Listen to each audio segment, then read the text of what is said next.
Perfect. Oh boy. My computer died for a moment over there. But guys, welcome everyone to the first game of the series. Liereyy versus TaToH playing in green and gray over here. We'll have to try pretty hard to make this more difficult for viewers. So we're just going to switch to, to team colors over here. We're going to be using blue for Liereyy. Or are we going to be using red for Liereyy? What do you prefer? TaToH in blue or TaToH in red? I think I probably prefer Liereyy in red personally, but yeah, I guess it's subjective. Starting on the right hand side then for Mr. TaToH playing with Burgundians over here for the first game of the day already. And let me actually update this so that we can remove the GL from TaToH and we can also change this to day 3. We are going to have Burgundians. Meanwhile, on the left hand side for Liereyy, we're going to have Khmer. That means for TaToH, we get access to eco upgrades 1 each earlier with a, there we go, with a 50% food discount. TaToH's always red. Okay, let's switch TaToH over to red. There you are. So yeah, starting with the red player, I guess, we're going to have access to eco upgrades 1 each earlier for a 50% food discount. On top of that, we also get for TaToH access to the Cavalier upgrade and the Castle Age, a 50% discount on stable upgrades, and then for the team bonus, actually before I forget, also 25% higher attack on gunpowder units. For the team bonus on the other hand, he also has food income from relics on top of gold income at the same rate, so it's pretty good. For Liereyy on the other hand, playing with Khmer over here, we're gonna get, first off, the ability to garrison 5 villages inside each house. They get also 10% faster moving battle elephant line units. On top of that, Khmer also get farmers that do not need mills or TCs to drop food on. And we're gonna have no building requirements whatsoever for the Khmer. As for the team bonus on the other hand, we get 1 extra range on Scorpion units. Yeah, and there doesn't seem to be too much action early on. Nobody's going for layman or anything, so we're just gonna go and take a look at the map generation. So starting with Mr. Liereyy, then up north, we get the main goal on the back. We have the secondary goal on the left-hand side and the other secondary goal down south, while the main stone is down south as well, but much closer to the TC compared to the secondary goal. And the secondary stone on the right-hand side is very, very far away. Once again, we have a 4 wood line generation over here, which, you know, should be fairly easy to wall out with. So you can connect the dots like this, and he will be able to secure the gold. He will be able to secure berries. He will be able to secure, stone over here as well. If he decided to go for, you know, walls to the edge of the map, which he could very well do because of the extra wood lines over here, he will be able to also secure this wood line, and he will be able to also secure the stone over there on the back. That's going to be significantly harder to do, so I think that's probably going to be something he can aim to do later on in the game earlier. It's probably going to be what we suggested earlier. We go and take a look at TaToH's map generation on the other hand. We have for the red player the main goal forward, and then we have the secondary goal forward, like super far away, and the other secondary goal is on the left hand side. This goal is going to be problematic. Main stone is on the right hand side, you know, we have the secondary stone on the left hand side. And if we connect the dots over here, he should be able to wall himself to the edge of the map, but the front area is going to be a little bit harder to wall. If he can get this though, he's going to be able to secure the goal. He's going to be able to secure the wool over here as well. But it's going to be a little bit trickier. I don't think this is going to be any more expensive though than the walls that Liereyy would have to go for in any case. So I think it's fine. He would have not quite as much, you know, surface area to work with, but it's fine. He still secures the resources. It's just that the goal is so forward, man. That means that potentially even a single tower around here would be enough for, there we go, for Liereyy to, you know, deny it. So we'll see what we get. PLH is already on the way for Liereyy on 18 villages, 19 population, so yeah, not quite as aggressive as what we saw yesterday actually, with 18 population. He's going on 18 and 19 population, sorry, and he's going for Loom as well, so it's not going to be quite as aggressive as it could be. And TaToH on the other hand, TaToH's going up on 20 pop, and it seems like he's going to be going for scouts himself, so scouts for ball players. Nice. He's Garfus Ginger. How's it going? Everything good? Long time no see? No, long time no see indeed. Hope everything's going alright for you. Everything's going alright over here. I've been enjoying KOTD a lot, man. And I'm so hyped that we have more Age of Empires 2 action again. After, you know, Age of Empires 4 came out, we had nothing for Age of Empires 2 for like 2 weeks. That was kind of awkward, but yeah, now we're back. For the time being, anyway. We have this weekend, and then we have the next weekend, right? Yeah, because next weekend we have the quarterfinals already. Let me actually check this real quick. Let's see. So the schedule is for next weekend. We should have the decider matchups on Friday probably, and then we're gonna have the quarterfinals, right? And potentially the finals as well. Yeah. Today we have Group A, Round 2. Group B, Round 2 is going to be tomorrow. Then I imagine it's going to be, you know, like either Tuesday or actually Thursday. Group A and Group B, round 3, and then the playoffs, Friday, Saturday, and Sunday. Or we are going to have the deciders on Saturday and the quarterfinals on Sunday, and then the next weekend we are going to have the semifinals and finals. But I think it's probably going to be better to have everything this weekend. Actually, you know what? The semifinals and the grand finals could potentially be played on the same day, so it could even be like Friday deciders, you know, quarterfinals on Saturday, and then Sunday we get semifinals and grand finals. So it's only one extra weekend that we have left. But yeah, I'm pretty sure we are going to have something else afterwards.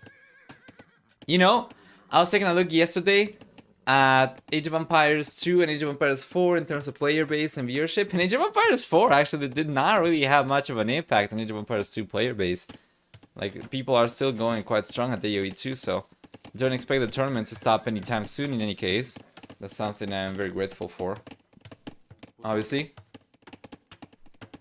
it's great to see the game still pretty much alive.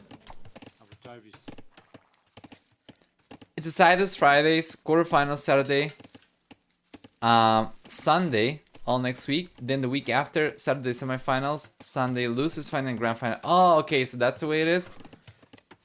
Interesting then. Oh, okay, I assume then the quarterfinals are best of 7 to be only 2 series per day then. That would explain it. Well, it's going to be a long tournament. It's pretty good then. 2 extra weekends. Fantastic.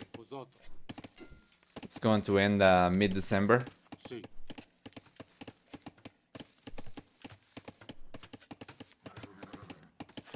There you go. Best of 9. Oh man, that's gonna be so nice. That's gonna be so nice, for sure.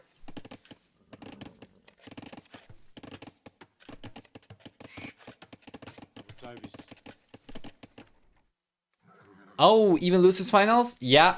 What is that going to be? Is that going to be a best of 5 or what is it going to be? I imagine it's probably going to be a best of 5 given the grand final is going to be a best of 9. They probably don't want to make it too long. But yeah. As expected, we see scouts from both players, but we're going to see the first kill over here from Liereyy getting one of TaToH's villagers. Good job. And TaToH's moving forward. He's going to try to push the scouts away. However, there's another wave of scouts on the right-hand side. They cannot get to the villager, though. But that's a lot of scouts for Liereyy. He's taking the time to mass the units up before going forward and putting some real pressure. TaToH, on the other hand, he does not have anywhere near as many scouts.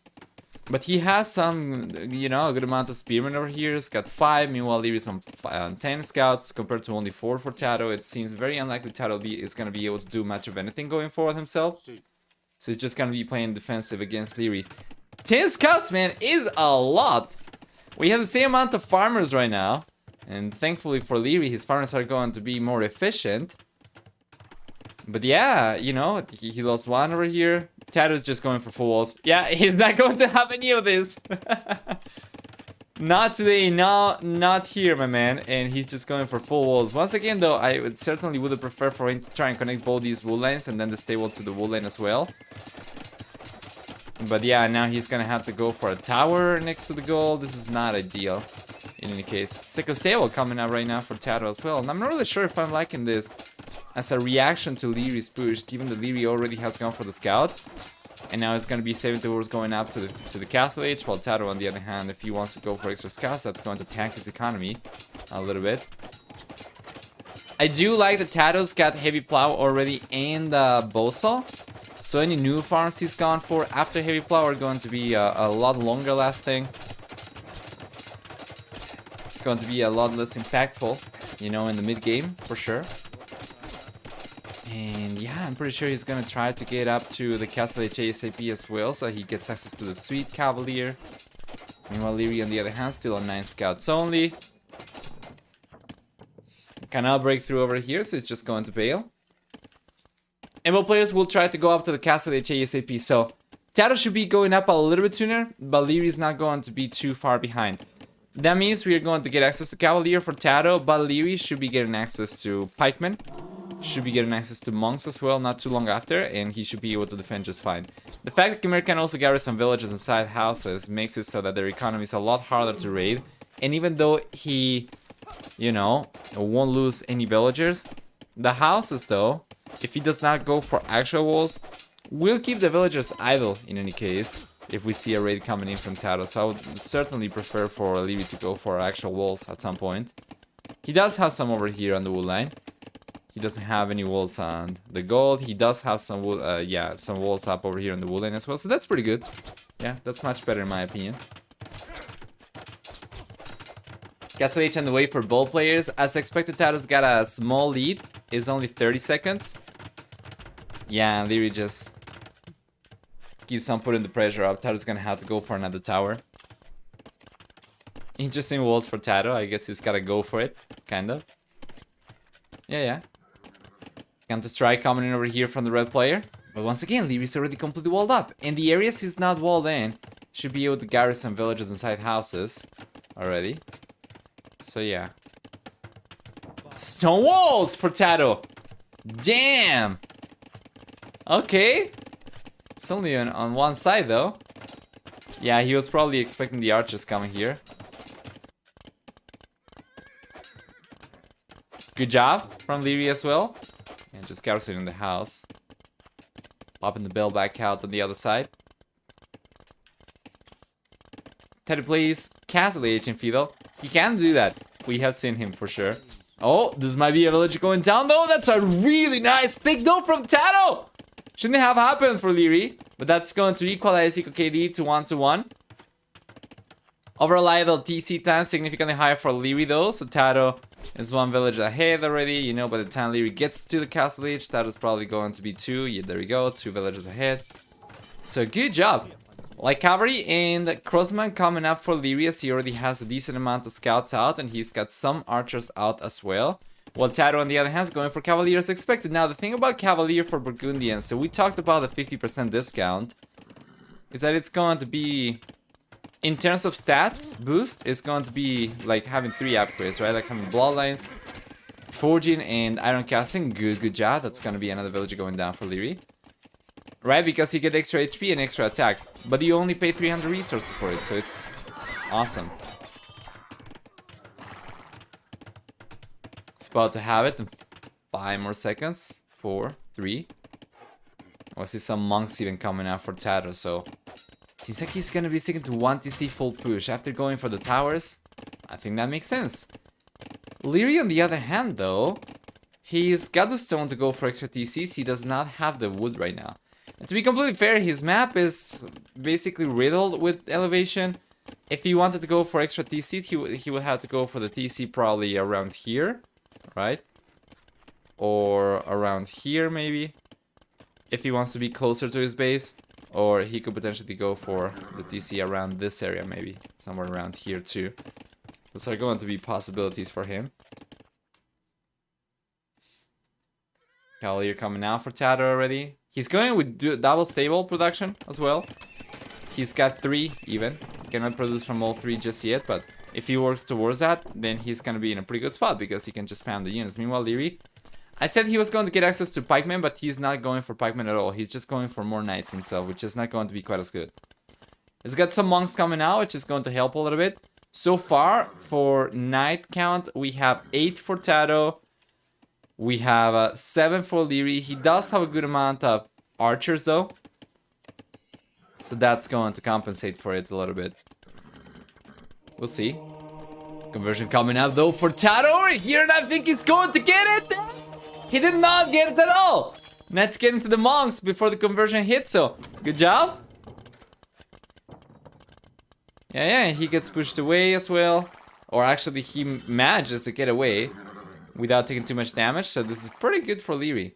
TaToH, on the other hand, was trying to go for another snipe on the left-hand side, but wasn't able to do it. He runs straight into Lierey's monks, but seems like Liereyy did not realize on time, and the Cavalier going to walk away as well.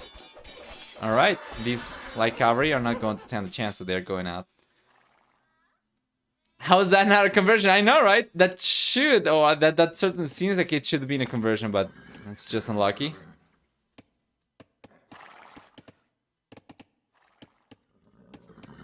Let's check this. We have 13 crossbows. We have 9 knights over here for Liereyy. Very strong army, while TaToH's going to be exclusively going for Cavalier.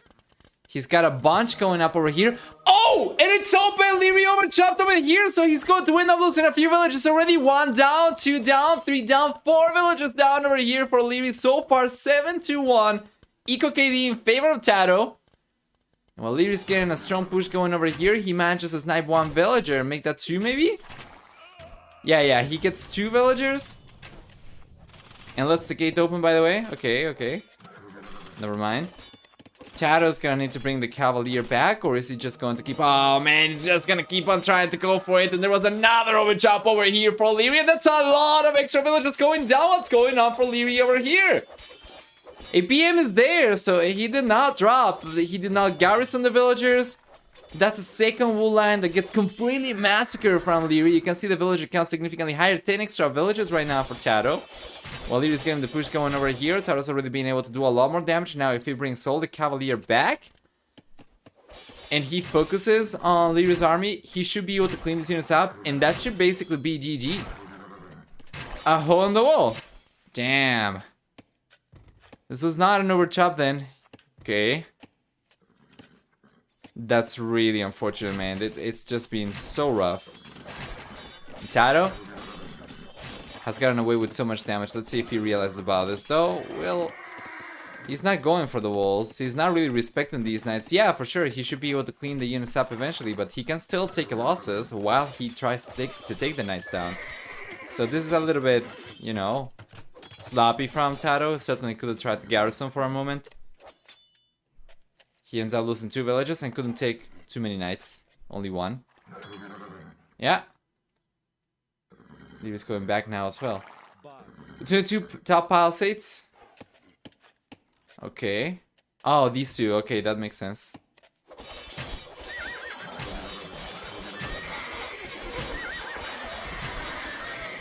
Good job. This should be a cleanup for TaToH. And I wouldn't be surprised if that was a GG moment already, given TaToH's gotten significantly ahead. But yeah, who's chasing who? This should be going in favor of TaToH. Well, not anymore. Very nice conversions. Okay, yeah, the conversions are going to change the engagement a little bit. And these monks are going to reset the HP of Lierey's army, while TaToH's not going to have the same... he's not going to have the same chance. He did not have +2/+2, yeah, but he's got already forging and iron casting. So the crossbows might have been doing a little bit more damage, but the moment the Cavalier close the gap, then they destroy the crossbows. They already have 14 attack. Let's see, finally, +2 coming in for Liereyy.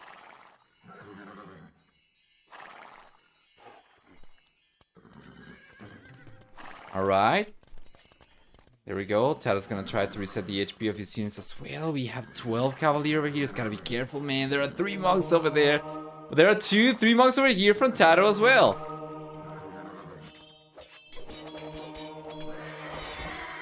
Good job. He converted 1 knight and 1 Cavalier back. That's pretty good from TaToH. Now he's got the heal advantage, so Lierey's gotta get out of here. Okay, monks going down.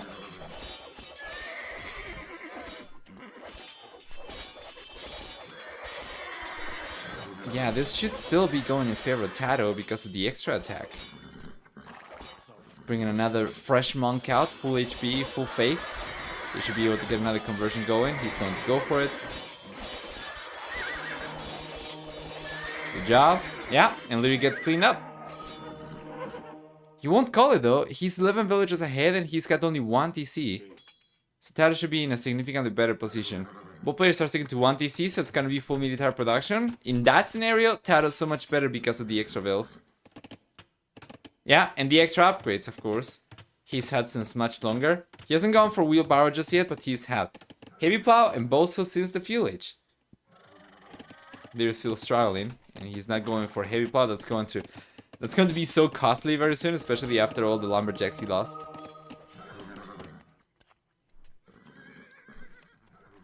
Yeah, I agree. TaToH should be going for wheelbarrow. Honestly, at this point, I would be expecting him to be already on on handcart, but he was just trying to prioritize military numbers.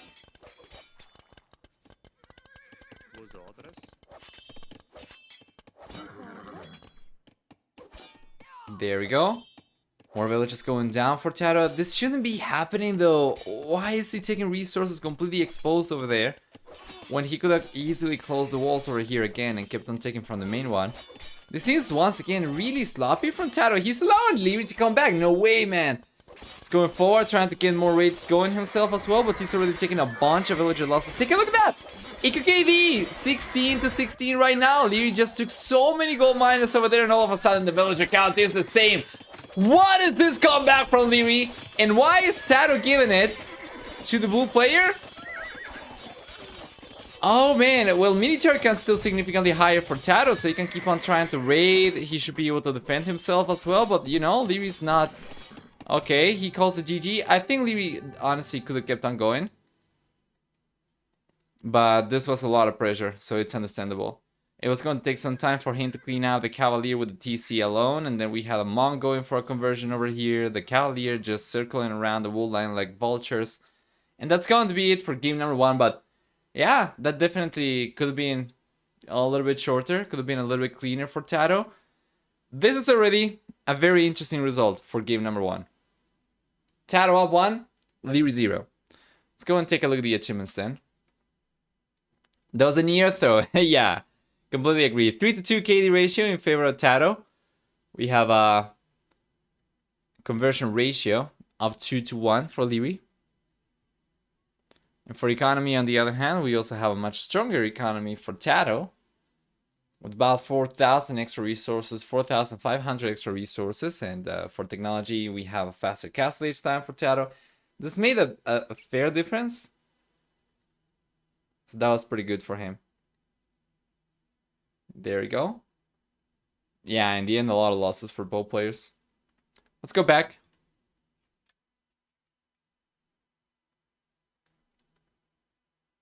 In what sense? In what sense it's basically free? Well, because of discount, I imagine. Let's cross the camera out over here. And Burgundians, that's a very strong civilization for TaToH to go for in game number 1. What will we see in game number 2? Liereyy still has very versatile civilizations. Very interesting ones, but TaToH's got, in my opinion, the... Actually, the more interesting ones even. As much as I like Japanese, you know, as much as I like Malians, I feel like I'm liking TaToH's draft over here better for sure. We'll see. I'm gonna go and check to see if we have game number 2 already. Hopefully.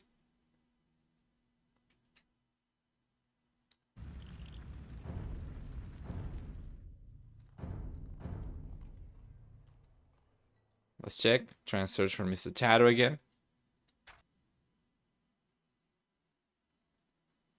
Yeah, I don't see the lobby and I don't see the game being on just yet, so maybe TaToH hasn't joined the lobby just yet. Yeah, we're gonna have to wait for a moment.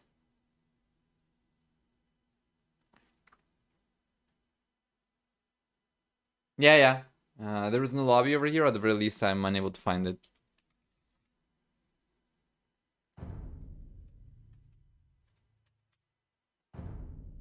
Gee, honestly, I cannot find Crosini even.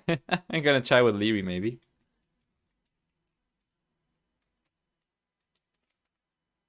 Okay. There's the link. Okay, I found it. Liereyy did the trick. And how much spec delay do we have? We have a minute and 30 seconds still. We already know the civilizations. And by the way, you're saying Indians should lose to all of Liereyy civilizations except Huns. We have Indians versus Huns. So Indians for TaToH and Huns for Liereyy. Oh man. This is so rough. Yeah. It's one more minute that we have to wait for the spec delay, but yeah, that's gonna be kind of unfortunate though for sure.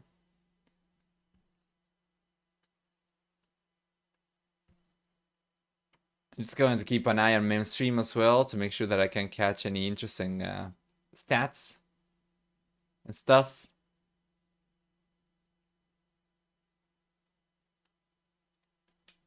TaToH mind games could very well be the case.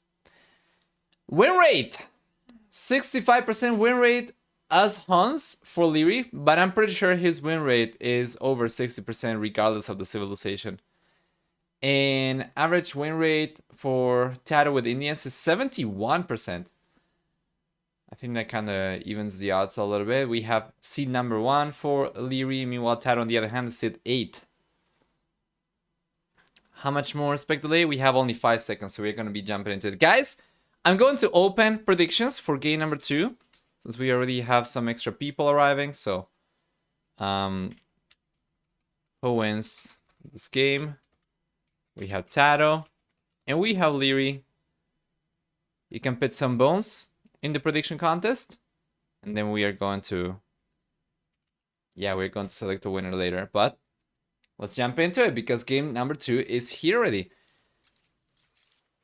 Let's choose the colors once again. We're going to be having red for TaToH, same as in game number 1, so to keep things consistent. Starting with Liereyy then on the right hand side as the blue color, he's going to be playing Huns. That means that he does not need to build houses, but he's going to have also on top of that 100 less wood that he begins with. Or he's not going to have rather, right? Besides that, we also get for Huns 50% accuracy on trebuchets as opposed to 15%. They also get 10 and 20% cheaper cavalry archer units in the Castle and Imperial Age, as opposed to the standard the standard amount of resources. And then for the team bonus, we get 20% faster working stables. TaToH, on the other hand, playing with the Indians, will get 10, 15, 20, and 25% cheaper villagers, as well as 1 and 2 extra pierce armor on stable units in the Castle and Imperial Ages, respectively. And also for the team bonus, 4 bonus damage from camel rider units against buildings. So that's going to be it for Indians for the most part over here. Some extra bonuses are going to be for other maps, like namely the faster working. You know, there is some fish over here. I guess he could potentially take advantage of the 10% faster working fishermen. Yeah, we have some box turtles. Yeah. Anyway, let's go and take a look at the map generation for each player. Nobody's going forward. Nobody's trying to go for lane. Nobody's trying to go for anything in particular. So we are just going to take a look at this. Starting with Liereyy then, we have the main gold. There we go. Up north. We have also the secondary golds to the right hand side. One up the north, the other one down the south over here. This one's going to be on the back, the secondary gold, so that's pretty good. It's got a really wallable map, you know. If he just goes for walls from here to here, and then from here to here, he can secure so much. Imagine he just goes for a very short wall from this wood line to the edge of the map. He manages to secure this wood line. He manages to secure this wood line as well. If he went for a straight wall over here as well, he would be able to secure also this wood line too, but that's probably not what he's going to go for. On top of that, he would be able to secure the back gold, the forward gold, the stone over here, the main stone, and then the berries too. That'd be pretty good. He's very close to the corner of the map, so I think he should be taking advantage of it. If we go and take a look at Lierey's map generation, TaToH's map generation, sorry, on the left-hand side, we get the main gold up north, secondary golds to the right-hand side, one up north and the other one down south. As for stone, on the other hand, we have the main stone down south and the secondary stone on the right-hand side. You can see already that he's going for some houses diagonally over here, so we're probably going to see the walls coming up like this. He's very close to the corner of the map, so he's gonna take advantage of it as well. These are significantly cheaper than the walls that Liereyy would have to go for to defend the corner.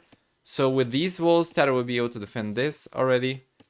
That'll be pretty good. He'll be able to defend this wall line as well. This wall line as well. And then the stone over here, gold, berries. Pretty good stuff. I'm actually liking TaToH's map a little bit better, but I think both players should be able to secure a bunch of resources by trying to connect to the edges of the map. Securing bases, this could go late. Yeah. Hey, Iceman. 2201. Welcome.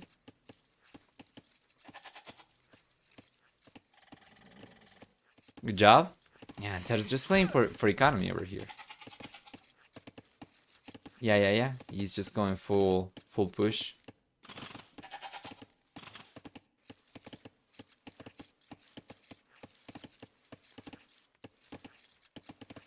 Let's see. Liereyy can wall in more gold long term. Yeah, because of the secondary gold over here on the back.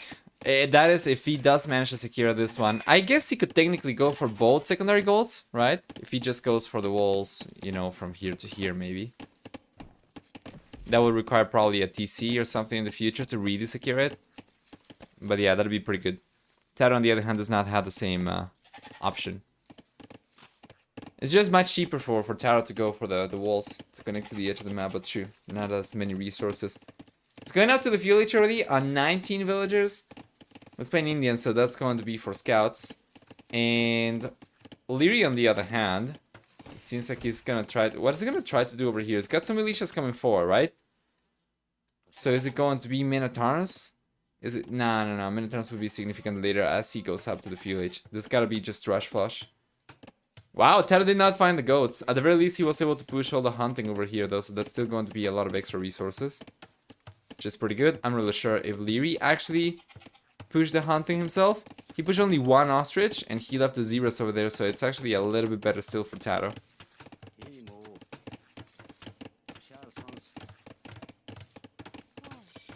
PLH is here. Yeah, and Liereyy is gonna have to wait a little bit longer. So the barracks about to finish creating over here for TaToH, and now he's gonna try to go for a stable most likely. Yeah, he's got the extra villager over here, so he's going for it. It's gonna take some time though. Lierey's militias were able to delay the stable by quite a bit. So TaToH's push is going to be getting to Lierey's base significantly later. Now the thing is, Lierey's not going for walls whatsoever. Wow, Ready Rodion! Thank you so much. Hey, thank you so much for the raid, and welcome you guys. If this goes late, while we hands do against Indian camels, they're not really going to be able to do too much. In terms of the matchup over here, Huns are going to be so much better. First off, they are going to have camels, which, you know, Huns can struggle against. Let's take it. You know, their strength is going to lie on cavalry.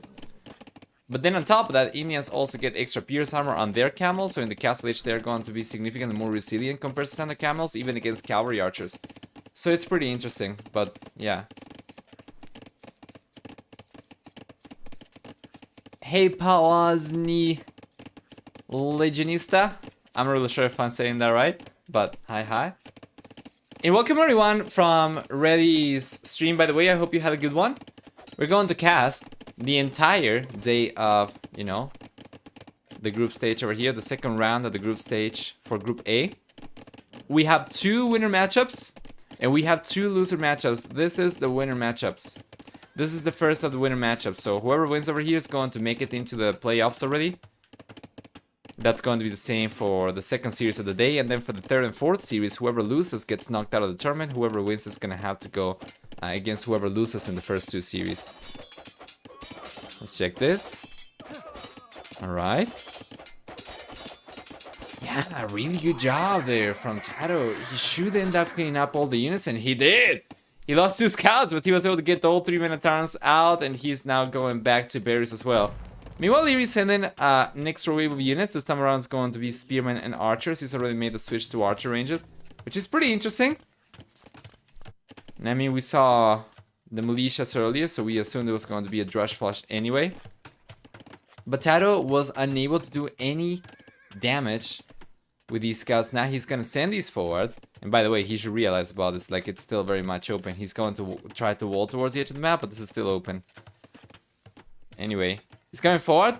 As Lierey's still not completely walled himself in, that means TaToH might be able to do some damage, but he's got only 3 scouts. He's sending the 4th scout forward. One of these is very, very weak. And he needs to get here before Liereyy finishes the wall. We'll see. For some reason, the screen a bit blurry. Is it like that for you? It's not like that for me. I'm not really sure if it's like that for anybody else. You guys let me know. It shouldn't really be the case, honestly. But yeah.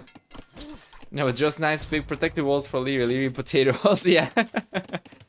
It's much cheaper though, and much easier to get away with, for sure. Oh, 1 villager down already for TaToH. Good pick from Liereyy. He's got fletching already as well, so these archers are a little bit more threatening, but with now skirmishers over here, TaToH should be able to clean the units up. Alright. If by a bit blurry, you mean a bit blurry compared to like meme stream, for instance, or something like that, then yeah, there is not much I would be able to do again about that though. Because some of the larger streamers, they have like a full computer dedicated for just encoding. And I play the game.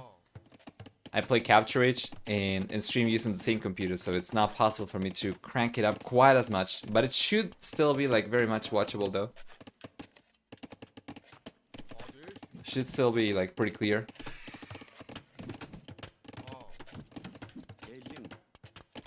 Alright, more units coming in from Liereyy. Yeah, and TaToH wasn't able to do any damage himself. You can see KODT is going to be only 1-0 in favor of Liereyy for the time being. It's fine, okay, okay. Nice, thank you for the feedback. I tried to actually crank the quality up a little bit compared to what I had before, so now it should be actually better compared to like a month ago, 2 months ago, anyway. But yeah, anyway.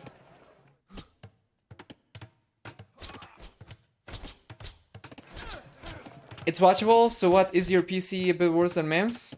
Yeah, it's not quite as good, I can't tell you that much, but the thing is that some larger streamers, they have one computer where they play the game, or they watch, or they launch TaToH and control the camera with, and they have another computer which does all the video encoding to send it over to Twitch.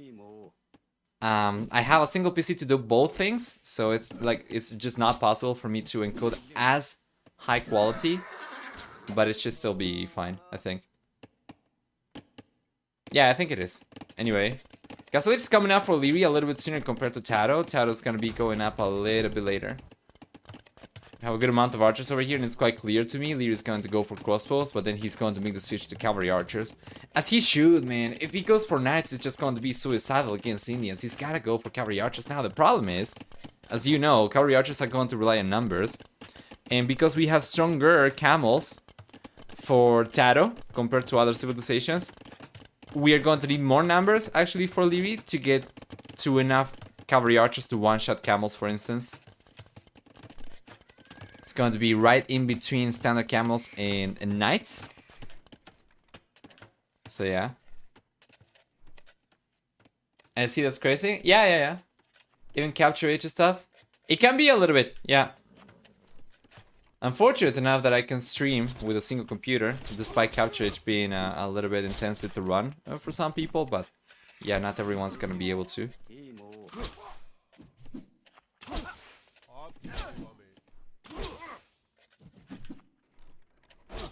Okay, there we go, he's going back. I'm a cavalry archer. Oh, you meant cavalry archers, not TaToH. I thought you were talking about TaToH. I know that some people have issues running the program. Yeah. Even cavalry archers are going to be tough. Once again, standard camels are going to require 24 shots to go down. Like a standard camel with chain barred armor is going to require 24 shots to go down. If you have Indians, that's going to bump the quantity, right, up to 27. Or potentially, 14 to two-shot them. So, it's not ideal.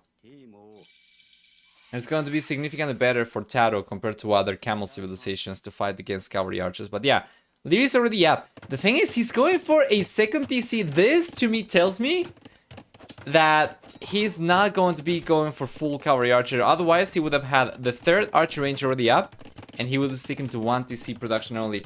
This is like a mistake in my opinion, because if he does not go for full cavalry archer, I feel like that's the only chance he's got to take this one. If he goes for the second TC, there's no way he's going to get ahead compared to TaToH. TaToH should be going for a second TC himself as well, because of the cheaper villagers. It's already 20% cheaper in the Castle Age. So TaToH can go for camels and he can go for villagers at the same time. He kind of needs, though, to go for the second TC. He's not going for it just yet. He's going for a mining camp over here, which I am not the biggest fan of. Because if he did not go for the mining camp, he would have enough resources to go for the TC. But anyway, there was a hole over here. I'm pretty sure TaToH did not realize about it.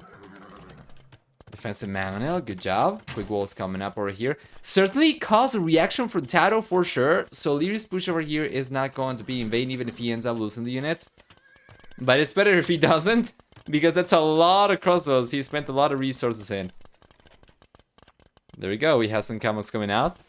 At this point in time, TaToH's already gone for chain paladin armor, which is pretty good. Good job from Liereyy. Good shot.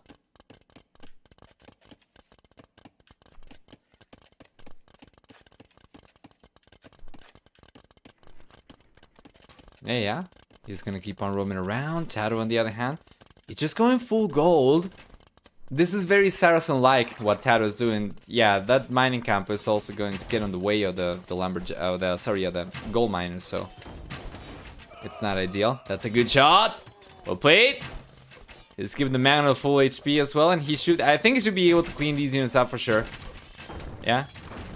That's a good shot again, and that's a very low HP pool over here for these crosses overall. Less than 50% actually, you're close to it. So far, take a look at that. He's been unable to kill a single unit with the crossbows, which is just amazing.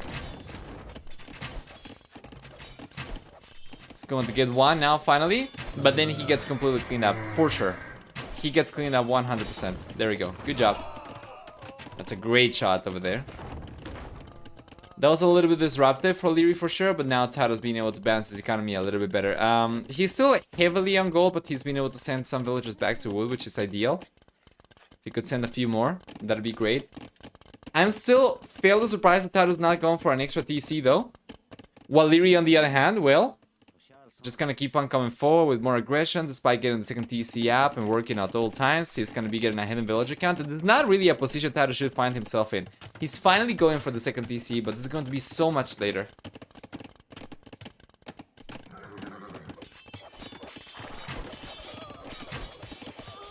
Nice raid over here though from Liereyy. He does not have ballistics, so TaToH shouldn't really be losing quite as many units. I guess it's fine though, it's only 3 villagers down so far. Lierey's gotten ahead by 9 villagers.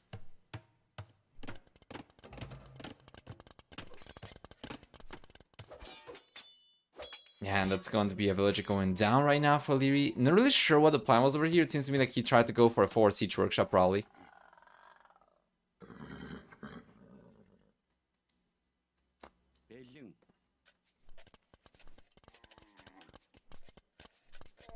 Liereyy going for that great TC on the right side.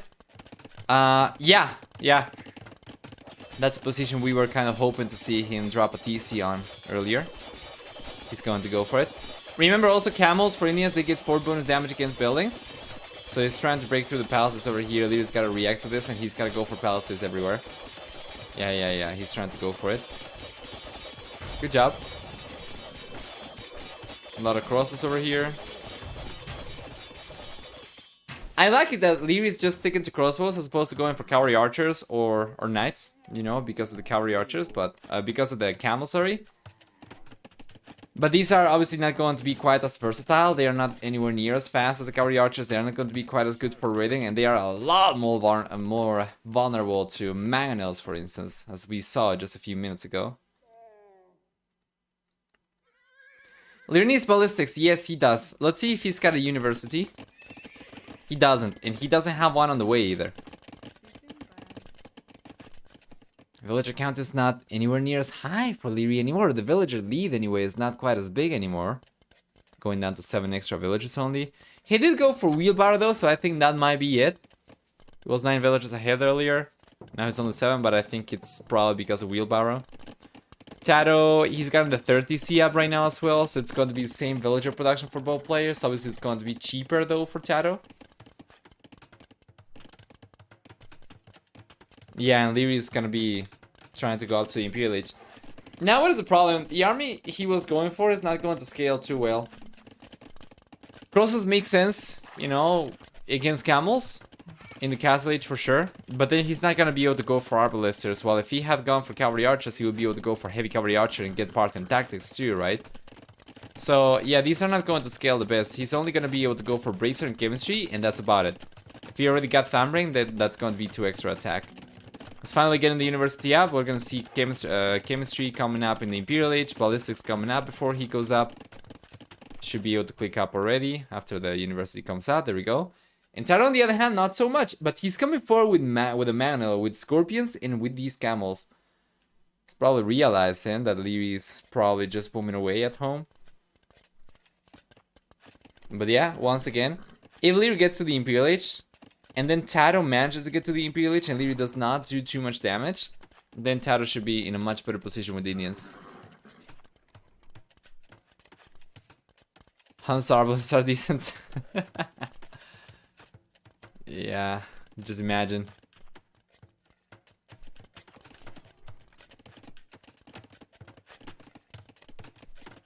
Wheelbarrow was absolutely instrumental for Lierey's economy lead, I do agree. So TaToH knows about the crossbows. He's going to wait for the siege weapons. 3 Scorpions over here and a Manual. He needs to try and prevent the villager from completing the walls over here. And Liereyy, it seems like he's just going to give up on it. Yeah. He can't really defend against this too much, but he's got his own Manual. If he plays his cards right, he should be able to clean up all the siege weapons from TaToH. So he's going for it.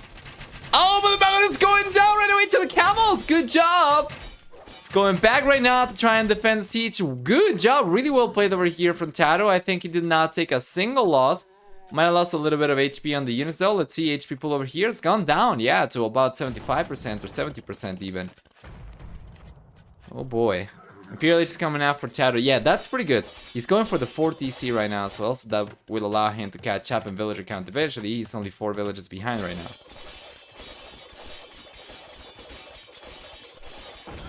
Thumbring on the way now for Liereyy, so he didn't even have it before, and he's going for ballistics right now. As long as TaToH's paying attention, he shouldn't really be taking any poor engagements against the Manual over here. So we'll see.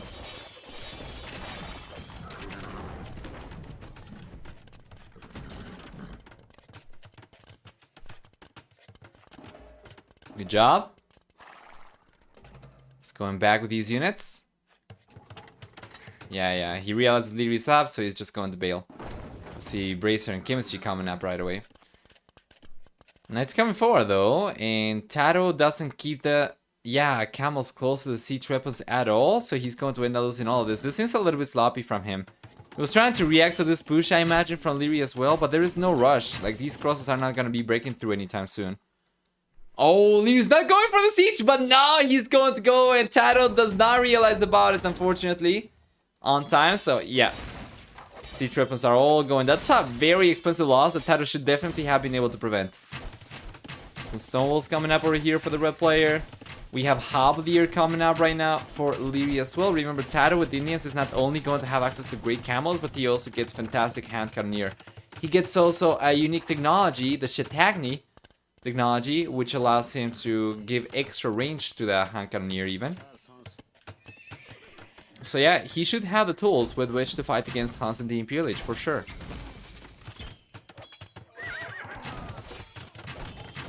Should be going for Chemistry. Let's see if he's got a University. Yeah, he does. Oh, he's going for Hussar. Interesting choice. Yeah, Lierey's got stealth for the majority of his army, just crossbows. You know, and crossbows specifically are not going to be quite as good against hand cannoneer as arbalesters would be. So yeah, you can see that's another aspect in which Lierey's army is not going to scale quite as good in the Imperial Age. Hussar. It's going to be here in a moment. He's got it.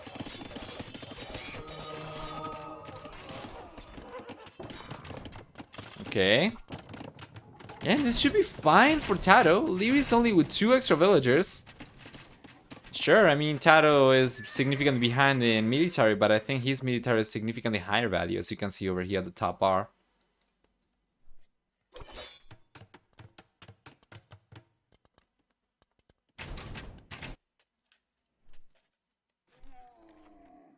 Elite Skirmisher coming in for TaToH. Elite Skirmisher, that's very interesting. I thought he was going to go for cavalry, for hand cannoneer, sorry. Okay. Well, I mean, they are fully upgraded for him, so it's fine. It's going to be decent against halberdier. It's just not going to be quite as good as hand cannoneer, though, that's all.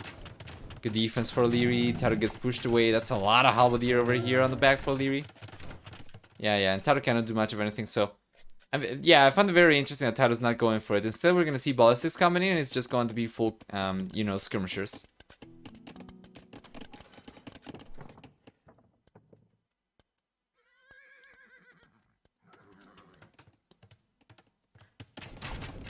Liereyy will get raided to death. We'll see, though. We'll see. He's done a good job getting the halberdier back home. So should be able to defend himself against potential raids. He's got the castle up over here as well. He already has ballistics, so the castle theses are going to be quite effective, but... yeah. He's actually the one putting pressure against TaToH right now. This should be a good cleanup, though, for the red player, but you can see Lierey's coming over here. And... oh, it's open! I think it's open. It's open! It's open over there. He can come in. Why is he not coming in? He didn't realize, probably. Now he should. He's not paying attention over here. He's probably just paying attention to this area where he got cleaned up. Cavalry archer switch right now for Liereyy. Yeah, well, I don't know, man. That seems like kind of late. He's gonna have to go for a bunch of upgrades. I'm not really sure if he's got Parthian tactics already, if he's gone for it or not. He needs to go for heavy cavalry archer as well. Flip-flopping an army like this is going to be very costly for Liereyy, so any of the extra economy he has had, he's probably going to end up spending in extra upgrades for, you know, the extra units he's going for right now. Yeah, TaToH not only was not upgrading his camels, but also he's just going for full skirmishes over here and doesn't seem like he's going to go for much of anything else. So it's super awkward. I was expecting heavy camels into hand cannoneer. You know, bombard cannons, go forward, dominate. But yeah, it's been a big struggle. TaToH's making a switch to skirmishers over here, fighting against halberdier. Crossbows should work out for the time being, but then, you know, of course, Liereyy could potentially go for standard cavalry again, and then skirmishers do not do anything. If TaToH does not have a big enough infrastructure to make a quick switch to camels once again and mass these units up super quick, then standard cavalry could potentially be deadly, which shouldn't be the case for Indians.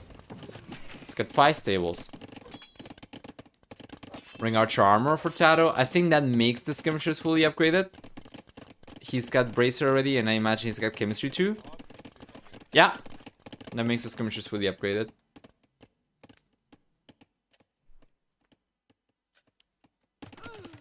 Counter raid coming in from TaToH. Oh man, Liereyy was just sitting pretty over here.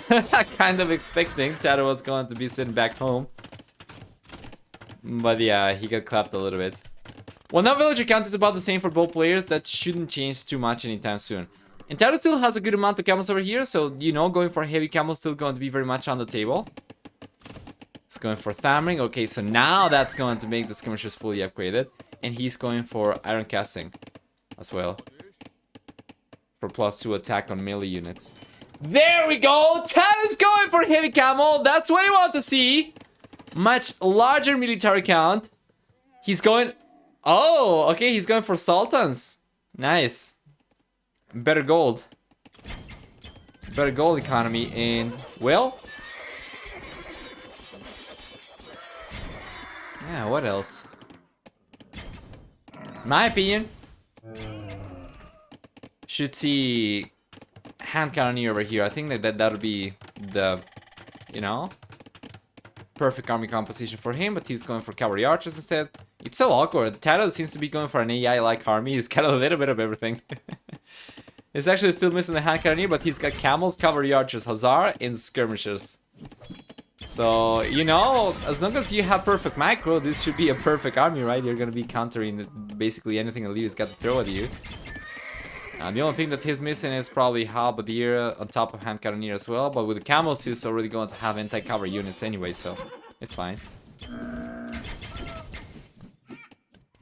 Chain Bard and Armor on the way for Liereyy? Chain Bard and Armor for Liereyy. For the Hussar. And TaToH's going for... Wow. TaToH's going for Heavy Cavalry Archer, guys. Check this out. Heavy Cavalry Archer. Yeah, I would certainly prefer for TaToH. Yeah, to keep on going mainly for camel units as opposed to going for too many range units. Because of Lierey's potential for Tarkans, potentially. So I would definitely like for TaToH to keep a healthy amount of camels at all times. And that doesn't seem like it's the case right now.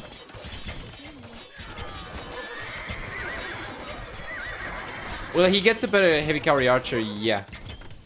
As long as he can protect those, it's good. Very nice denial over here. The castle is going to remain without smiling on the side. Good job.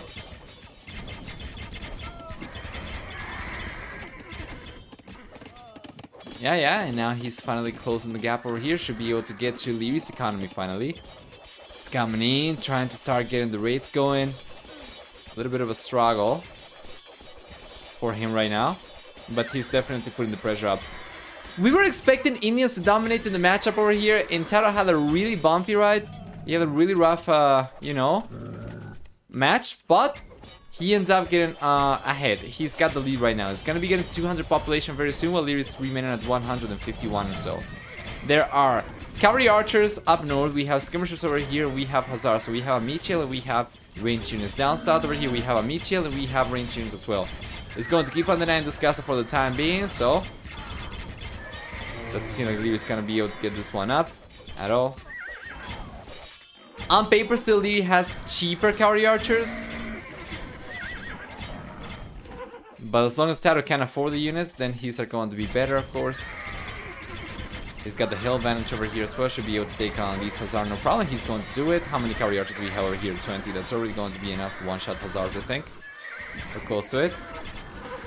Yeah.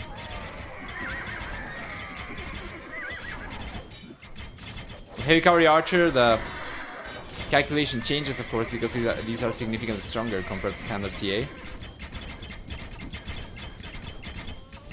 Man, he's got the hail, he's got the skirmishers over here. Good job. Yeah, it just keeps the skirmishers as a meat shield, just trying to get the cavalry archers down from Liereyy. Yeah, really well played. So all these are going to get cleaned up, and even if the skirmishers get cleaned up, though, we're still going to have these cavalry archers on top of the hill, which, you know, Lierey's not going to be able to fight against. Is Liereyy losing this one? He is, guys. TaToH is up 2-0 against Liereyy. This was probably the most unfortunate matchup that Liereyy could have gotten. Considering that, yes, Indians were not going to stand a chance against many of the civilizations from Liereyy, except maybe Hans. He ended up going for Hans. What a great matchup over here for TaToH. Well, take a look at this. We are right now in a position where TaToH needs to win 1 out of 3 remaining games. You know, if he's got anything higher than 33% win rate against Liereyy, the 3 remaining games should actually, paint a very nice picture for TaToH. And I don't think a whole lot of people were expecting Liereyy to struggle this much against this player, but let's go and take a look at the achievements real quick. So, starting with military, we're going to see a better than 3-to-2 KD ratio for TaToH, which is fantastic. We're going to have also for economy, a much stronger economy for TaToH. Is it much stronger though? Not quite, only 1600 extra resources. But being able to get more economy compared to Liereyy is still good for TaToH, because if we take a look at the villager count over here, actually Liereyy was on the lead for quite a while. So it was a good comeback for TaToH in terms of economy. Faster castle Imperial times for Liereyy, wasn't able to do too much with it though. And yeah, TaToH was able to clutch this one back into a victory. Let's go back, let's cross the civilization south then. So we saw Huns and we saw Indians. For game number 3, that's going to leave us on Vikings, Chinese, as well as Japanese and Malians for Liereyy, while TaToH, man, he still has Tatars, he still has Sicilians, amazing civilizations, and then he's got Magyars and Franks as well available. Really interesting situation we found ourselves in over here, and I was not expecting this to be the case after the first two games at all. At all. Good job. Current basis, it did indeed go late. It did, yeah. Gonna go do a few chores before the show match. Okay, Pailo. Go ahead and enjoy the show match. I would very much like to cast that one as recorded games at a later date. So yeah, I'm certainly going to be interested in that. And by the way, if you guys are not aware, there's going to be an arena show match between Running and Modri, I think, if I'm not mistaken. I won't be able to cast it. It's going to take place while we are casting KOTD, but I could potentially cast the recorded games later at a different date. I'll make sure not to spill any beans. Okay, thank you, Baila. Appreciate it. Let me go and check if we have a third lobby already or not. That's gotta be rough for Liereyy, man. That's gotta be rough. So, game number 3. Don't think it's here just yet.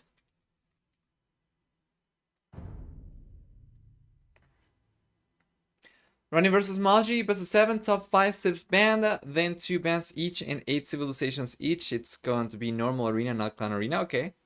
Thank you. And top 5 being Bohemians, Britons, Burgundians, Malay, and Turks. Okay. Burgundians, Bohemians, Britons, Malay, and Turk. Alright. Huh, interesting.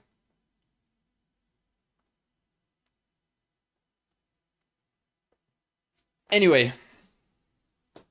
I don't see the third game here just yet. We're gonna have to wait a little bit. Oh no, it's here actually. Never mind. Let's close the predictions then. From game 2. Well, there was only one person participating in the predictions, betting 2K on TaToH, so yeah. Let's open predictions for game number 3. We are going to give you guys 5 minutes to get your predictions going so that we have more time for some of the people who might not be familiar how to use the prediction system. So yeah.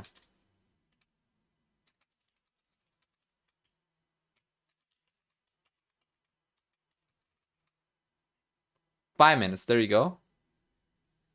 The game's starting up.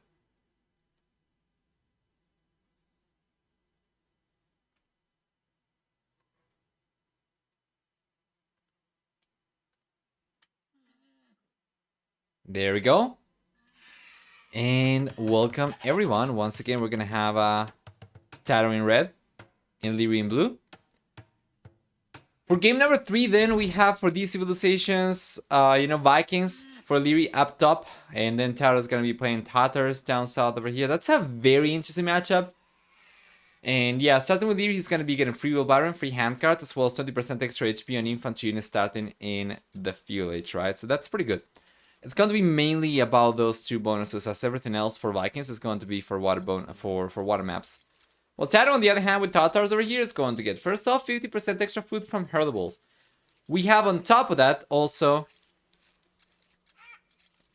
let's see, 2 additional sheep underneath each newly built sea starting in the castle age onwards, as well as free Parthen tactics, free thumb ring for Tatars as well, which can be pretty good. Of course, if you go for archers in the village, you're going to have, thumb ring instantly available in the castle age already. So yeah. Besides that, we also get for Tatars 25% additional damage against enemy units when fighting from a higher elevation, and for the team bonus, 2 extra line of sight on cavalry archer units. Now, why is this matchup so interesting? Well, Vikings are going to be so good with economy because of free Will Baron and free handcard. However, Tatars are going to be a very interesting civilization for economy once you get to the castle age because of the extra sheep. So, from the get-go, you're going to be able to collect more resources from the sheep, from the herdables, right? At the very beginning, so that's extra food for free. But then once you get to the castle age, for each TC you get, you're going to have on paper 300 extra food for free as well. So, all of those resources are already going to, compensate a little bit for not having wheelbarrow, not having handcut for free. It's not going to be quite as good, but if you're going to have a a civilization to play against Vikings, the Tatars are not going to be the worst choice. It's going to mitigate quite a bit of it. Quite a bit of the Viking eco-lead in any case. With your 8 herdables at the very beginning, that's already going to be like 400 extra food, for instance. There's a little bit of spoiling, of course. It does decay. But yeah, it's pretty good. Anyway, let's go and take a look at the map generation for each player, starting with Mr. Liereyy. We get the main goal for him on the left-hand side. We have the secondary goal on the left-hand side and the other secondary goal on the right-hand side. Then we have also the main stone on the back and the secondary stone forward on the left. He's kind of close to the edge of the map, to the corner of the map. So, you know, walls like this would certainly be in the equation, but yeah, I'm not really sure that's what we are going to see necessarily. I think it's probably going to be something a little bit easier to defend at the very beginning, so something like this instead. If he does expand outwards eventually, that's going to be ideal. The issue with going for these walls from the get-go is that this area is going to be so hard to defend because he wouldn't have any villages at hand. So scouts or, you know, militias, archers, whatever, will be able to break through the palaces over here before he can bring any villages to try and repair the walls. Anyway, let's go and take a look at the map generation for TaToH next. He's got the main goal on the back, which is pretty good. And then he's got the secondary goal on the left-hand side. The other secondary goal is up north. And then the main stones on the back and the secondary stones on the left-hand side, kind of exposed. He's kind of close to the corner as well. I guess the map is small enough that, you know, as long as you're not dead center, you're going to be kind of close to the corner anyway. So you know there's always going to be the chance of him going for something like this, right? But that's going to be super pricey, very, very time-consuming for villagers at the very beginning as well. So I imagine we're probably going to see something more sensible, maybe like this and this at the very beginning. And then he can try to expand outwards later, but if he does end up going for these walls, I would certainly prefer for him to try and connect the wall to the edge of the map like this so that he can secure this wall line, even by going for somewhat small walls, right? Like this, he will be able to secure the goal, he will be able to secure the wall line, he will be able to secure the stone over here as well, and that'll be pretty good overall for TaToH. FLH on the way for him already, 21 population. It's going to be for men-at-arms. Most likely. Yeah, we'll see the barracks. Actually, not so much, because otherwise he would have gone for the barracks already. So it seems like it's going to be straight archers. That is pretty interesting. Meanwhile, Liereyy, on the other hand, he is going to go for men-at-arms archers. He's got the one militia out already, and then he should be able to click out to the village. He's got it queued up already, and then he's going to start going for more militias. And it's going to be men-at-arms archer push for him. No walls whatsoever, though. At the very least, now big walls. He's just going for walls around the individual resources, around berries over here. Yeah. And that's not really going to work against archers, though, from TaToH. So this is not the worst. Interesting walls for TaToH, actually. He's going for even smaller walls than I was expecting. But I think that's because of the militia, right? I think he probably knows about this already. Yeah, he knows about the barracks, so his reaction is to go for a much smaller wall over here, but a much faster wall. That is good. That is good. But let's see if he realizes, though, because the whole point of getting walls towards the TC is that you can garrison the villages and take the units down as they try to sneak into your economy, but he wasn't able to do it. So now the militia's here. Yeah, quick wall, unfortunately not on time for TaToH, so militia is just going to keep on running in circles. Baiting a lot of idle time for these villagers. Take a look at that. 33% efficiency for both these villagers in the last minute. That's actually pretty good still for Liereyy.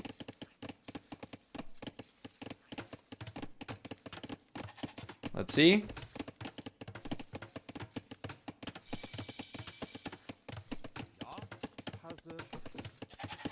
And there you go.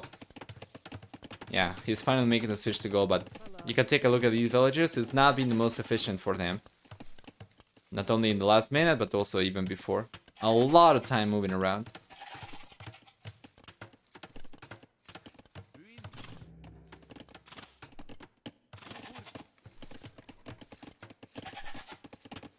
Good job. Should be able to hold on over there just fine. Meanwhile, we'll see the archer range coming up over here. I like that Liereyy decided to bail from the militia play. The man-at-arms over here have not really been the best for KOTD, as we have seen. So yeah, straight archer seems a little bit better. Still has the one militia left though. But this one is not going to do much of anything realistically, only 4 HP.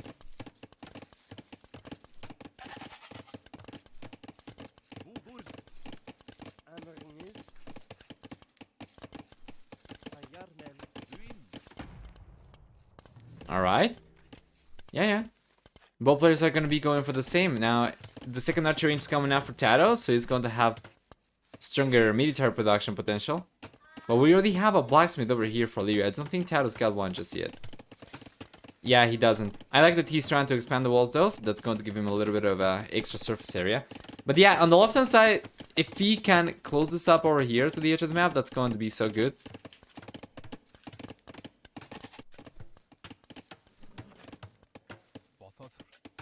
Let's check. Liereyy has a good shot here with Viking in my opinion. TaToH does need to wall the back. Yeah, absolutely. It's still very much open. Not the biggest fan of it, but if he does wall up, then he's going to be able to secure the woodland as well. For the time being, just going to be archers for both players. Actually, we see skirmishers coming out for Liereyy first. Then he's going to start adding archers into the mix later. While TaToH, on the other hand, is going for archers first. Then he's going to start adding some skirmishers into the mix. No fletching still, though. He's going for numbers right now. And it's... well, it's going to be an even trade, 1 for 1.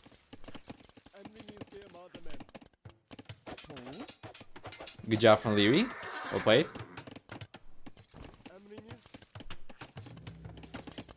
Yeah. And the moment we get the blacksmith up over here and TaToH, yeah, there we go. He can go for fletching.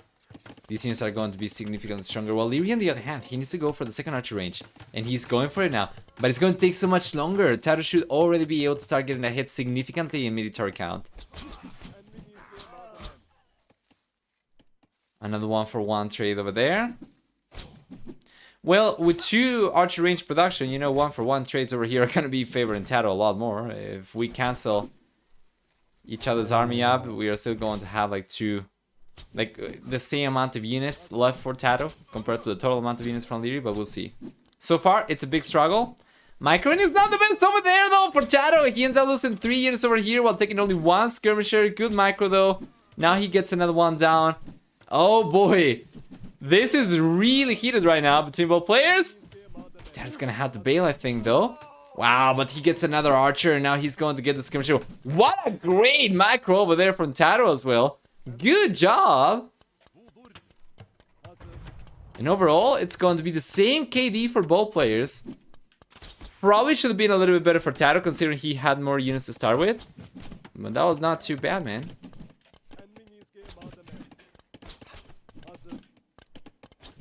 Like resources, yeah. Lierey's resources significantly stronger. TaToH's been, you know, squeezing his economy a little bit harder by going for double archer ranges first, but yeah, Lierey's with Viking is not going to have much of an issue to get up to the castle age significantly faster. The thing is, once TaToH gets to the castle age himself, if he can go for extra TCs, he's gonna be able to catch up a little bit because of the extra food. But until we get there, it's certainly going to be much better for Liereyy. TaToH does not have willpower right now. He's got the same villager count. We have the same amount of idle TC time for both players, and that means TaToH cannot really go for... yeah. He cannot really have the same economy as Liereyy. Even the farm count is significantly higher for Liereyy right now. Not as much anymore. TaToH's starting to catch up, but it was a little bit better for Liereyy just a few moments ago. Yeah. So Castle should be on the way for Liereyy very soon. TaToH, on the other hand, it's going to take a little bit longer, but it shouldn't be too much longer for him to click up himself. It's probably going to be less than 1 minute of a lead for Liereyy. We'll see. Market coming out right now, so TaToH can balance his economy. Man, as long as he does not sell the stone, I don't mind what he does with the market. He already has the billings to go up, so he does not need the market for billing. I think it's just going to be for buying a little bit of food, given he's got a little bit of surplus gold. But yeah, as long as he doesn't sell the stone, it's fine. He needs to get the extra TCs.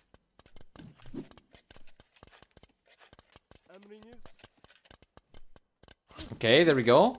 1 minute of a head start for Liereyy, and now TaToH should be able to click up himself. He's going to do it. We have a minute.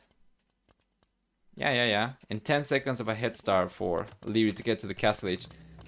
It's getting a good amount of archers out, of course. Military count right now is looking a little bit better for Liereyy. This is a pretty good position, and this is a stage of the game at which, you know, Vikings shine. The Castle Age, you know, early Castle Age, even up to early Imp as well, being able to go up to the Imperial is significantly faster as well. It's going to put Vikings in a pretty good spot.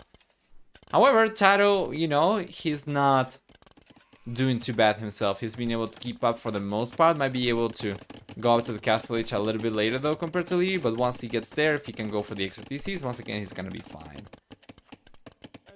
Then it's going to be kind of rough though for Liereyy because we get Thumbring already for TaToH, which Liereyy does not get access to anymore with Vikings as of the latest patch.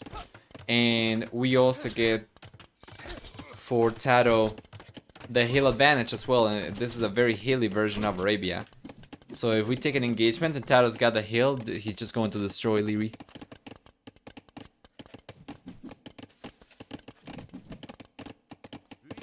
There we go, crossbow upgrade, Balkan arrow, elite skirmisher coming in for Liereyy, everything. TaToH's about 30 seconds away from the Castle Age himself still. Oh man, this is a really good push though from Liereyy, but TaToH's got the hill, so Lierey's got to be careful. He's just banking on the extra range to poke TaToH's army and chip HP away. We have a defensive tower over here already. Not the best tower though in my opinion. He's got the hill advantage for sure, but you know, these crosses can go over to the left hand side and still push the villagers away, so it's going to be kind of similar to having preempted towers near the gold. It's not the best. Yeah, and he does not have the stone to go for extra TCs anymore. He's gonna have to buy it. What are the prices for stone? 169. Yeah, it's not particularly cheap, especially when he's trying to go for full military. Well, we see Liereyy going for the second TC right now, which is not necessary with Vikings. Now I was kind of expecting him to go for 1 TC full push into fast imp probably, but yeah, he's going for the second TC, alright.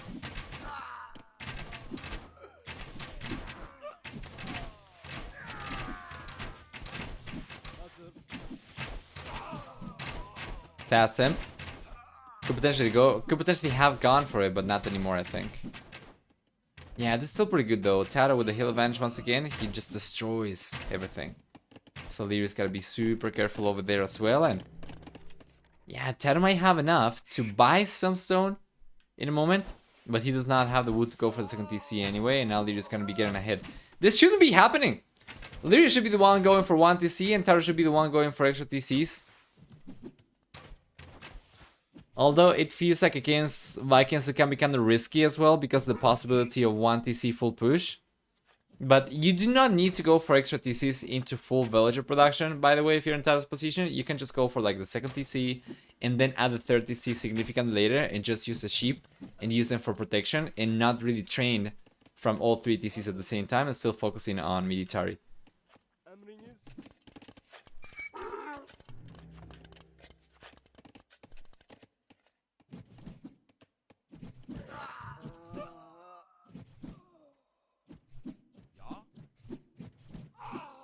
See about this? Yeah. Phase 6 to 1 TC, he knows he's guaranteed to fall behind in economy against Vikings. That's just the way it is. Like in best case scenario, Vikings are going to be on 1 TC only as well, and because of free will borrowing handcard, they are just going to have much stronger economy anyway. We have ballistics though for both players. That's pretty good. Pretty fast as well. They should be going for the castle drop. He's not taking any stone either. TaToH doesn't take any stone himself either.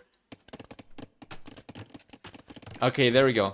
TaToH's making a switch to stone right now, so if he can have the second TC later, that's gonna be good.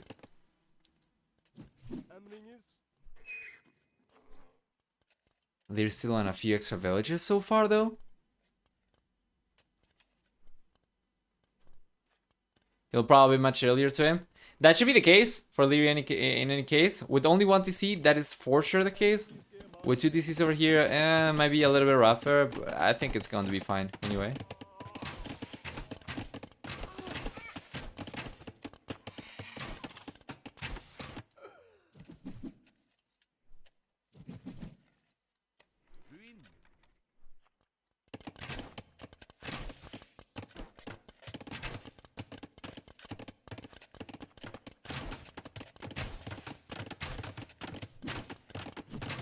Yeah, TaToH gets cleaned up over here, and then Lierey's just going to be fine. Significantly higher population at this point already, with more military and villagers. Alright, Nova Pop, quiz time. What killed the cat? Cancer. What cat are you talking about? Mine? Yeah. It's going to be close to a year already. Damn, that was in January.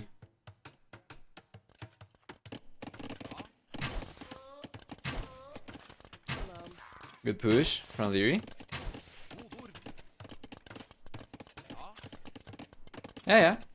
And TaToH is still not going for the second TC.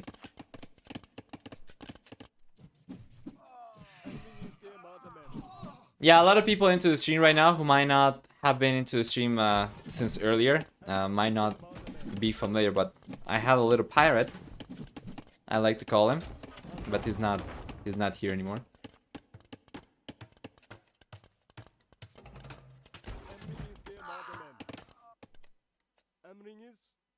Yeah, it's fine. Lierey's gonna be on his way to the Imperial H already. Take a look at that. He's got the food. I imagine he's got a market at this point as well. He doesn't, but he's going for it. Yeah, with the market, he's gonna be able to sell a little bit of the extra food he's got. And then he should be able to go up to the Imperial H very, very shortly. Meanwhile, TaToH, on the other hand, he's got almost enough gold to go up, but he does not have enough food.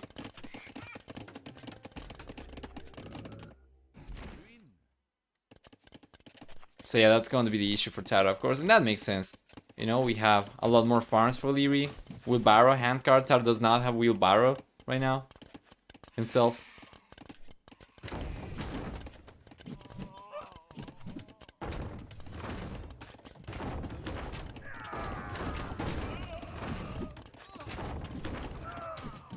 Good job. Good shot over there with the Mangonel. He managed to get the Mangonel down from TaToH, and now he should be able to get the skirmishers down. Damn. Oh man, that's another great shot from Liereyy. Keeps on pushing TaToH away, and as TaToH's finally getting enough resources to go up to the Imperial H, he will be significantly behind, though, probably by a good 2 minutes compared to Liereyy. So yeah, blue player over here, once he gets up, he's going to have Arbalesters. You know, he can potentially even go for onagers, but I think with the stone that he's collecting, he's probably going to try and drop a castle forward. Now, he's got a few positions over here he will be able to drop a castle on. Yeah, because of how exposed some of the resources from TaToH are. Especially the golds. So you could potentially go for a castle around here. Oops. Yeah, for the castle around here, right? And that'll be already good for him to deny this gold. Or he could go for the castle around here. That'll be good to deny both the stone, the gold, and the wood line. But it's going to be a little bit harder to get up because it's a little bit further forward.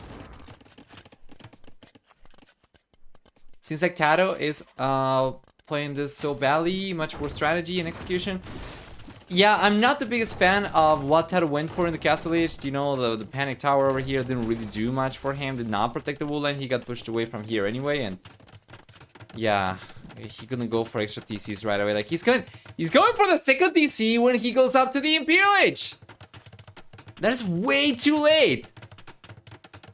Lierey's got a much stronger economy with more villagers as well. Better eco upgrades, more villagers. He's got more military units. He's got the castle coming up over here. That's not going to be denying anything.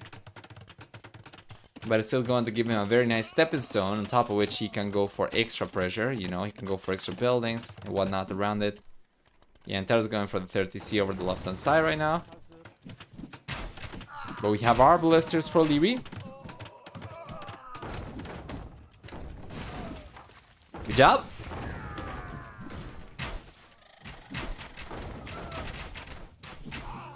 GG. GG's called over there by TaToH. So that's going to be 2-1. And remember, he needs to win 1 out of 3 games. This one went in favor of Liereyy. But now Liereyy does not have Vikings anymore. Let's go through the achievements and let's see what civilizations we have left. So, we are going to get for KD very close to, you know, 4-to-3 KD ratio. A little bit higher than that for Liereyy even. 42-38 military high. For economy, a significantly stronger economy for Liereyy. Surprising no one. He just was in a much better spot in terms of economy the entire game. We're probably going to have a much higher villager count as well, and that is exactly the case. He's got like faster uptimes both to the castle and imperial ages. And there we go. Let's go back and let's see. For civs over here, we have Chinese, Japanese, and Malians left for Liereyy, while TaToH's got Sicilians, Franks, and Magyars. By the way, technically it was not cancer for the cat. It was a euthanasia shot, but he was going to die anyway. In a few days, or probably a week or two, it was just going to be a lot slower, a lot more painful and worse. So we just cut it short. But yeah. Anyway, bit of a boring game compared to the other ones. I do agree. I'm kind of hoping the series is going to pick up in game number 4 onwards. Lierey's got Chinese, once again, Japanese, and Malians left. Chinese are going to be amazing. Malians can be super strong as well. We have seen how good Liereyy can be with Japanese specifically as well. But we'll see. TaToH, on the other hand, he's got Franks, he's got Sicilians, and he's got Magyars. Honestly, I think I'm liking Sicilians over here better for TaToH. I think Franks are going to be super risky against Malians and Chinese. Chinese specifically. And I feel like Magyars are just going to be super risky as well against potentially Chinese or even Malians. So I think TaToH's gotta go for Sicilians, no matter what. And then Liereyy doesn't need to go for Chinese. He can go for Malians, and then he can go for Chinese in game number 5 if he needs it. But yeah, honestly, all 3 civilizations left for Liereyy are super strong for that player specifically. I'm gonna go and check to see if... One moment. The next game is already up or not. I think all Liereyy civilizations counter TaToH civilizations. I think Sicilians are the best pick against camels, but they could struggle against Japanese. Yeah, I agree. I think Sicilians are the best shot for TaToH, but even then I don't think it's going to be a particularly great matchup against any of Liereyy civilizations. I feel like if Liereyy goes for Japanese right now or Malians and he saves Chinese for game number 5, he basically guarantees the series if he does end up taking game number 4 anyway. Because with Chinese, assuming that we see Sicilians right now in game number 4 for TaToH, he's going to be countered both Franks and Magyars.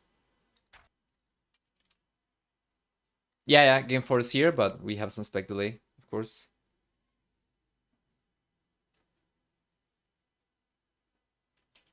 Let's close the predictions, by the way.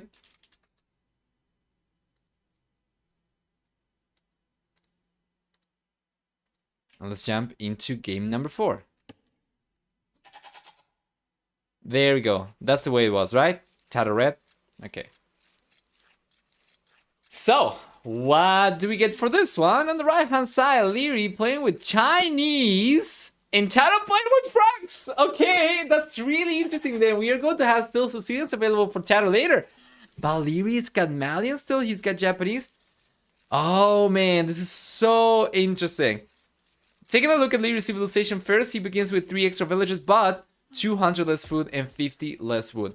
On top of that, we also get 5 extra line of sight and 5 extra population support per TCs for the Chinese, and 10, 15, 20% cheaper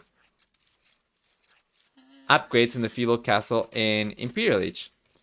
On top of that, we're gonna have for Chinese also for the team bonus 10% extra food on farms for free. And let me open the predictions over here. It's going to be, there we go. It's going to be 2 minutes for you guys to place your predictions.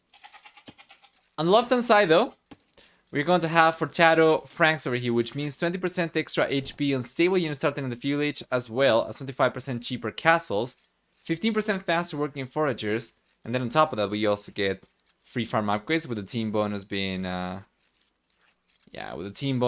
also 2 extra line of sight and 9 line units. So isn't this a clear win for Chinese?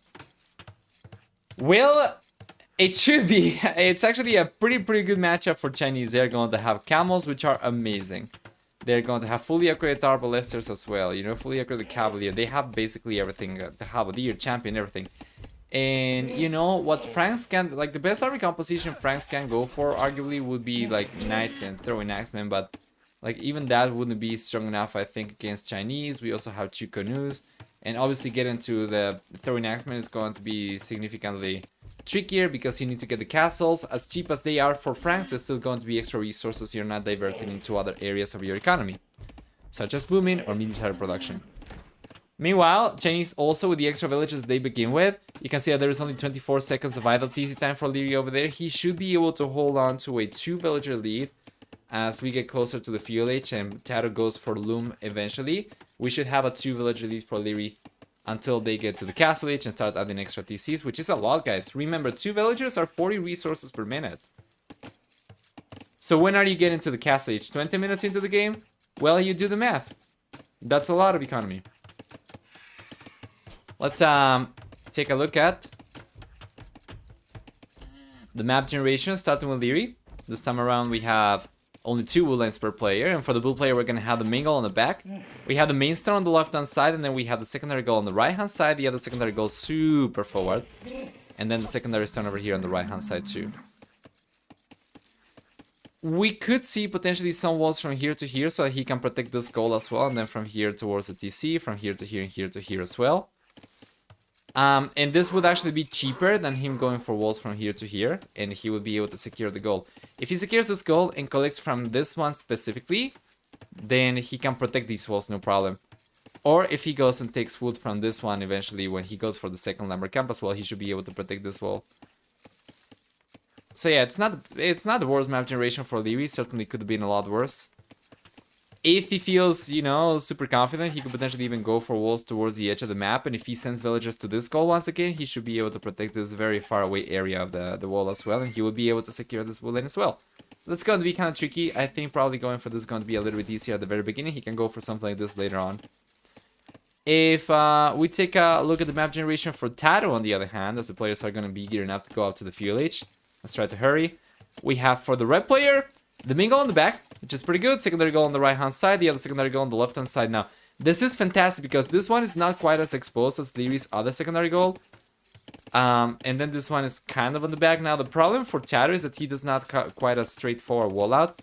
So you can connect both these wood lines, but then he's kind of left in an awkward position on the left hand side, right? While Liereyy had one wood over to each side, he was going to be able to connect to the edge of the map and then go towards the TC. TaToH, by connecting both wood lines over here, he would be creating like an open area over here where he would have to go to wall towards the TC like this. He would be able to protect the berries, also the gold over here, but there is no possibility for TaToH to secure any wood line unless he ends up going for walls like this, maybe. Right? And then he manages to secure this one, but that's going to be significantly trickier, of course, and much harder to defend too. Yeah, he needs to send the villagers super far away. This is not too close to the TC at all. So he's just going to go for the walls like this instead. Makes sense. Yeah, Lierey's already going for this.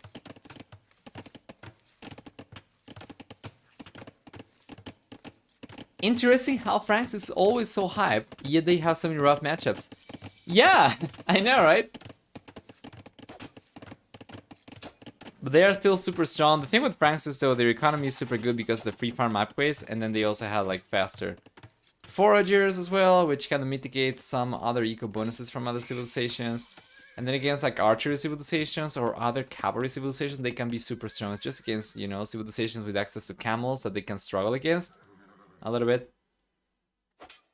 Well, not all civilizations with camels, but certainly some of the stronger ones, such as Chinese. You know, Malians. Alright, TaToH's going for a Drush over here. He's got the Manatans upgrade coming in. Oh, and take a look at this, though! Wait a moment. Lierey's going for the walls towards the TC as opposed to connecting both wood and said, hey, Shadini, thank you so much for the resub, 4 months already. Indeed. Thank you so much for the sustaining support, man, and welcome back. Welcome back. Hope everything's going alright. Francisco so smooth? Yeah, that is the main thing for them. It's just so nice. Then the castles are cheaper as well, so it's pretty good. It's just that against Chinese over here, they're not going to be able to shine quite as much, and of course Chinese are going to have access to basically anything in the tech tree. So it's going to be super rough for Franks later on into the game for sure.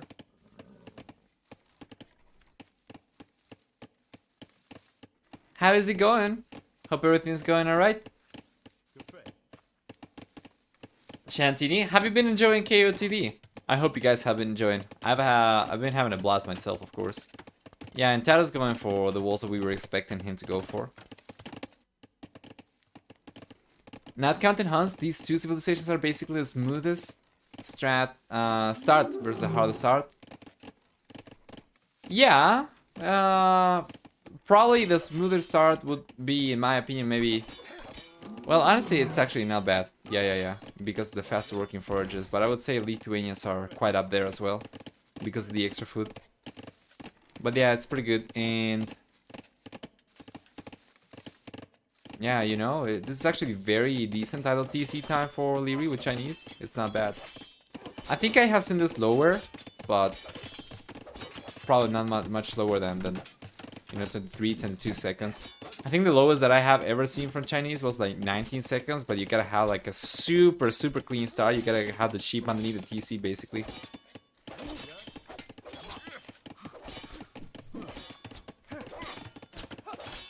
TaToH's base.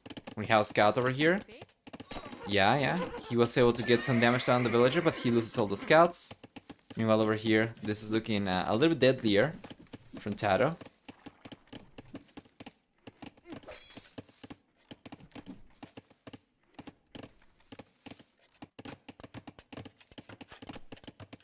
There you go.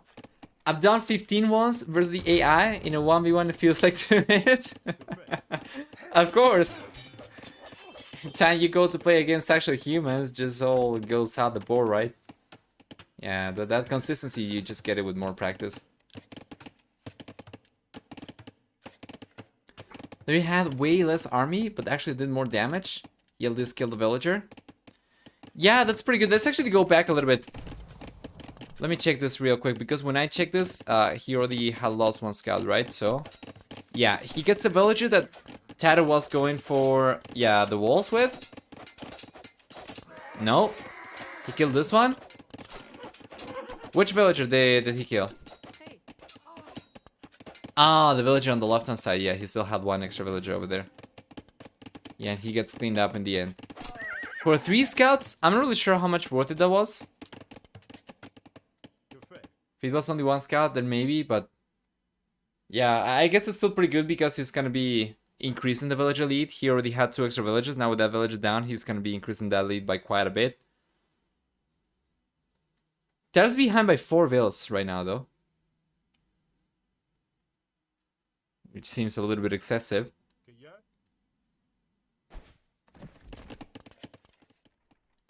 But yeah. Let's try to catch up live. Let's check this out. He might be able to get a villager down over here. Lierey's gonna have to go back towards the DC. TaToH a little bit too slow though to get the push going over here. Yeah. And Liereyy won't lose a single villager. He just gets pushed away from the wood. Beautiful reaction from Liereyy, by the way. This is something you see pro players do all the time. You get pushed to wave somewhere, you just go for a house. Drop a house immediately so your villagers are not idle.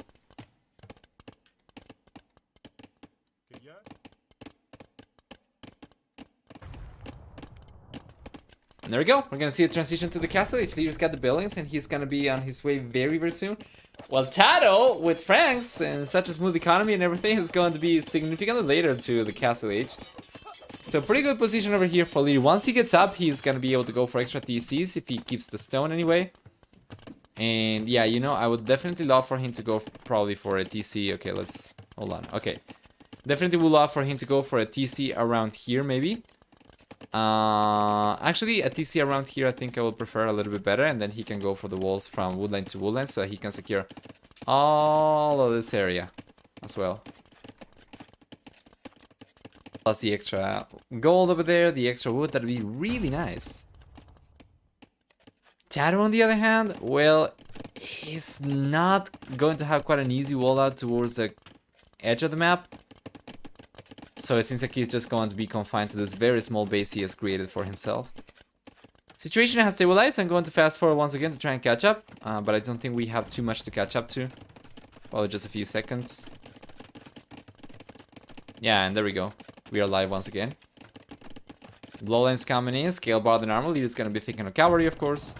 And TaToH's gonna be thinking of cavalry himself as well. He's about to finish building the first stable, although he might get pushed away from here.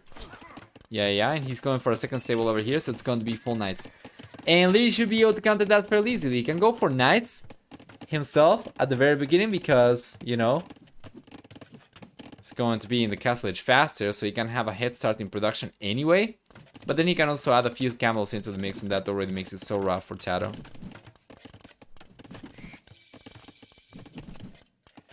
We're probably gonna need monasteries from both though, especially for TaToH. Okay, he's going for the second TC over here. This is not bad. This is a lot safer to get up because it's not outside the walls. This is what actually I was going to suggest first. And yeah, it's a little bit easier to get up in any case.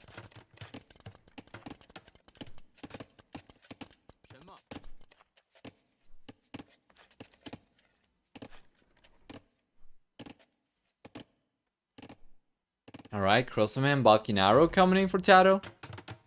Yeah, he doesn't really have too much to work with over here. He's got a good amount of crosses, but there are no villages for him to take down.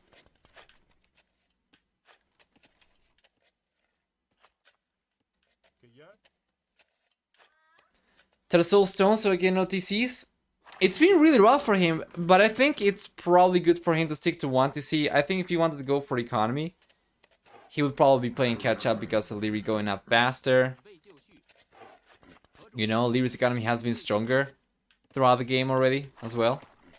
Like, he's already on 3 extra villages and he's only now gotten the TC up.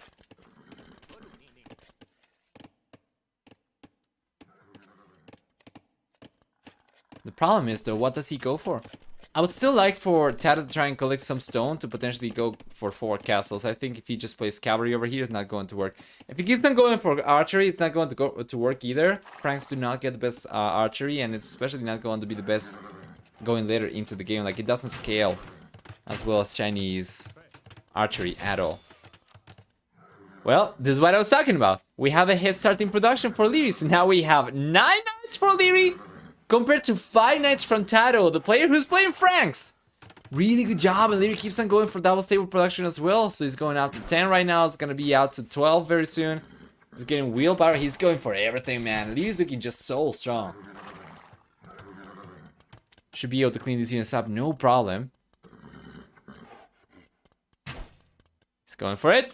He's gonna try and get this around going. The heal advantages over there for TaToH, but it's not going to suffice. And now Liereyy is going to go right after the crossbows. The knights over here. TaToH does not stand a chance, so he'll get completely cleaned up.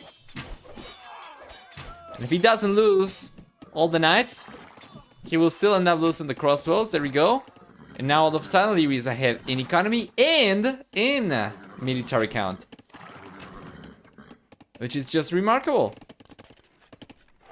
TaToH tries to do a little bit of damage over here, but he's gonna be unable to. He's got a single crossbow, so it's gonna take some time for him to get a single village down. Yeah. Liereyy keeps on coming forward. And he realizes about the crossbow, so he sends a knight right away. Good job. Very good amount of units over here for Liereyy. Absolutely. What a great start of the series for TaToH, and I'm kind of wondering if Liereyy was trying to burn through the weaker civilizations first to have a stronger late series, or if there's any bad luck in TaToH's remaining civilization matchups for games number 4 and 5.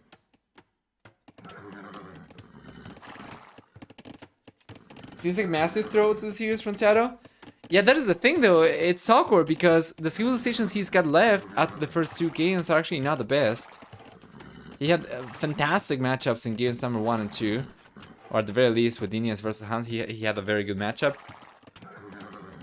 But yeah, you know, for game number 3, that was not quite as much the case. For game number 4, it's certainly not the case. And for game number 5, he's got Sicilians left, right? And what is the other civilization? He's got Sicilians left and Magyars. There's no way he's going to be going for Magyars. That's going to be just suicidal, so it's going to be Sicilians for sure. But then Liereyy can go for Malians or Japanese. So it doesn't feel like it's going to be a good matchup for for TaToH necessarily. So he's gonna need to clutch it up in game number 5 to take it.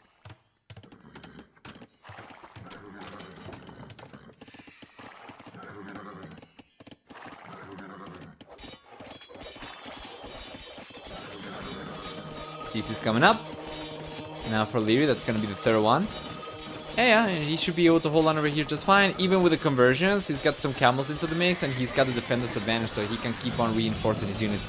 Take a look at the military count over here. We take a look at the HP pool as well, removing the villagers from the equation. It's significantly higher for Liereyy.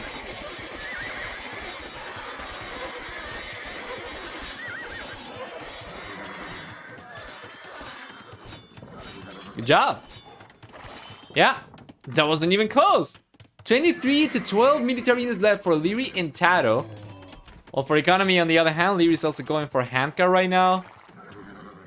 One thing that he's missing currently is heavy plow to be, you know, with the same farm upgrades compared to TaToH, but that's about it. His economy should be significantly stronger already. 14 extra vills.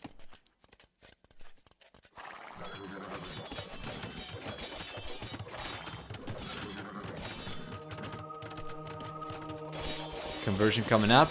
Yeah, even if he gets it, it's just not going to work out. I'm not really sure why TaToH took the engagement over there. It was just not going to work. He calls it GG right now. That was a fairly, you know, lackluster end of the game over there for TaToH, unfortunately. But Lierey's going to take this one and he equalizes the series. That means, guys, that means we are going to have for the first series a full set on our hands. So TaToH versus Liereyy going to game number 5 very shortly. Let's go and take a look at the achievements real quick. Starting with military over here. It's going to be a very close to 2-to-1 KD ratio for Liereyy. Army high 33 to 31. For economy, on the other hand, we have a stronger economy for Liereyy. It was not quite as big of a lead as I thought he was going to get. Only 1,000 extra resources. But it was enough for him to get the extra TCs up, to get a few extra farms, and to keep up with military production, which is actually not bad. It's just the military KD over here that allowed Liereyy to keep up with TaToH. Otherwise, it probably would have been fairly good for TaToH still. But that's just the versatility of the Chinese. You know, the camels over there allowed him to get much better traits, which allow them to make the most out of his not quite as large economy. Good job. 74 to 60. I mean, it was larger than TaToH's, but it was not a huge lead. Only 1,000 extra resources. The extra farms and the TCs are already going to be eaten through that. So that's what I mean. I was able to get a lot more with a comparable economy in any case. I guess we could say that, if you discount the extra TCs. So, with Chinese coming out on top over here, and Franks going down, that's going to leave us on Sicilians, Magyars for TaToH. We have Malians and Japanese for Liereyy. And I'm expecting to see Sicilians for TaToH for sure. I'm not really sure what Liereyy is going to go for. I think I'm liking Malians better, but Lierey's shown to be a super strong player with Japanese. So we'll see. Hey, postponing camel? Yeah, I think maybe he was just trying to take advantage of the hill, maybe? Something? If you play passive... Yeah, I was talking about that as well. If he played passive, he was just going to fall behind because he should be, assuming Liereyy should be an extra TCs and stronger economy after he took a villager loss early on. The Chinese get an extra villagers as you know, the civilization allows them to start with, and then also the extra TCs from going up to the castle age faster as well. But that was not good, unfortunately. I think it was probably kind of banking. The conversions were going to get him a better trade over there, and that was just not possible. Maybe if he tried to bait the engagement onto another hill while trying to get the conversions up, and he managed to get the conversions before the engagement while getting the hill advantage, he might have been able to get an even trade. But honestly, even if TaToH was able to win the battle over there, he was probably going to be left on like 1 or 2 knights only.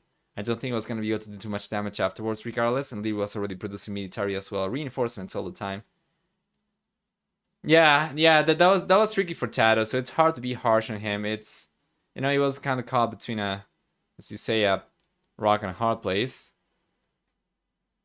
I go and check if game number 5 is here already. It might be. Let's close the predictions up. There you go. 5% going for TaToH, okay. Liereyy is taking this one, so let's open predictions for game number 5. We are going to have 5 minutes for you guys to predict, okay.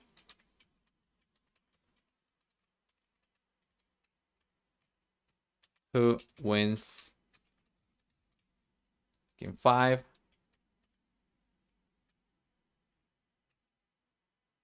Five minutes, there you go.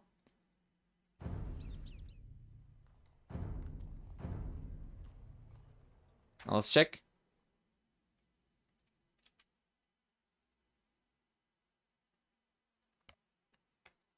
Yep, game 5 is here, so let's go for it. 30 seconds. I'll speculate time still. But I can tell you the civilizations already, as you are probably expecting. TaToH is going to be playing Sicilians.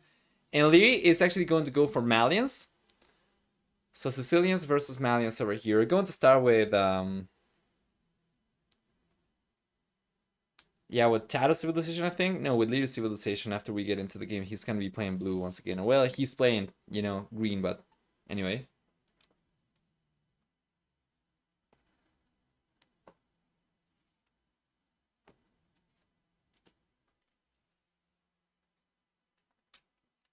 There you are.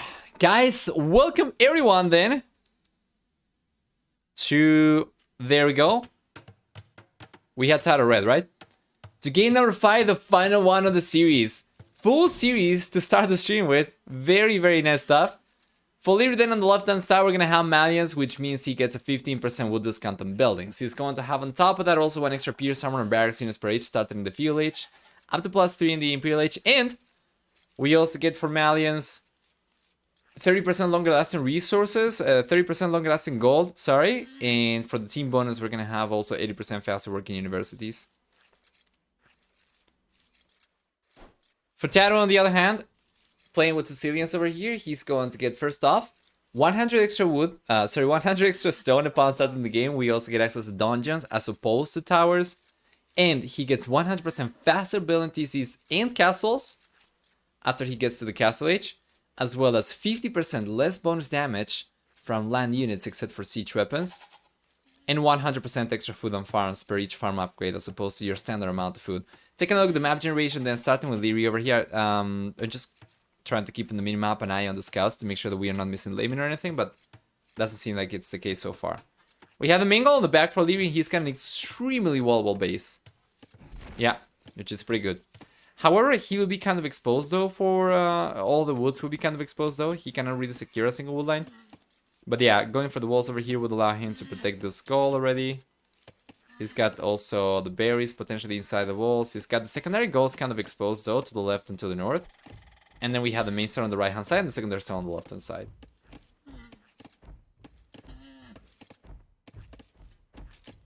There we go.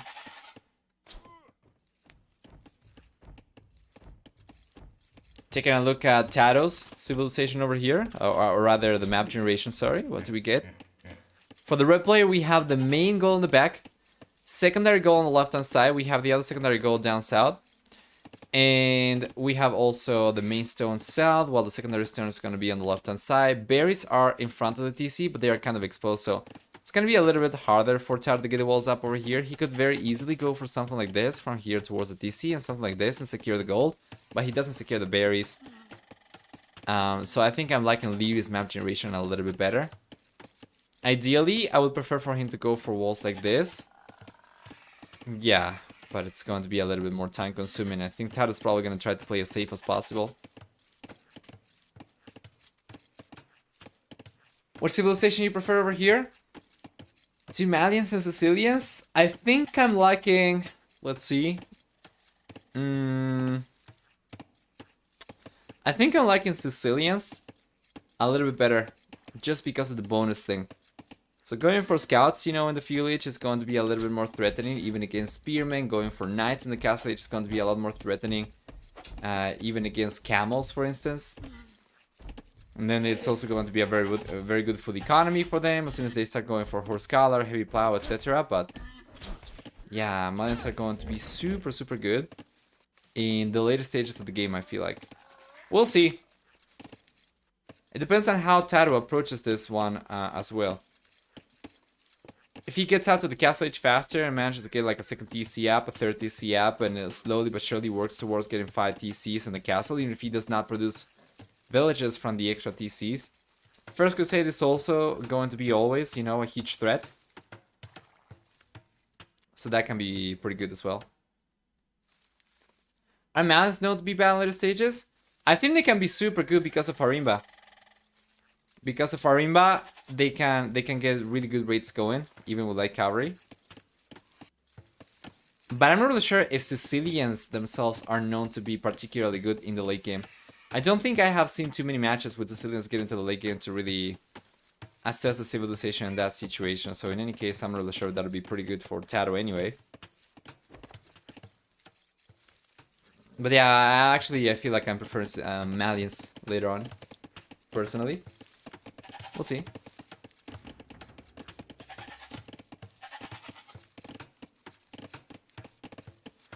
I guess it depends on which stage of the late game you're talking about. I think for the very late game, once you run out of gold, and like in Malians, when you still have access to gold, it's going to be a little bit tricky for them because they're not getting Blast Furnace or Bracer, so their Arbalests are not going to be the best.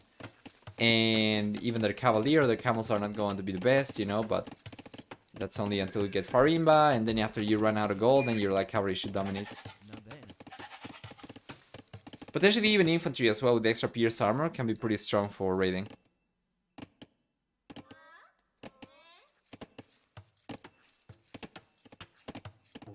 Alright, the wall's coming out for Liereyy already.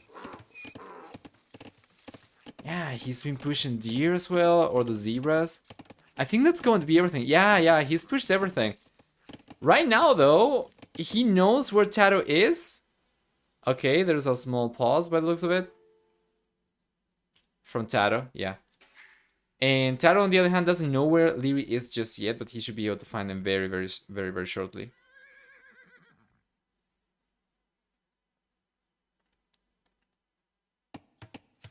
There we go. He's coming in.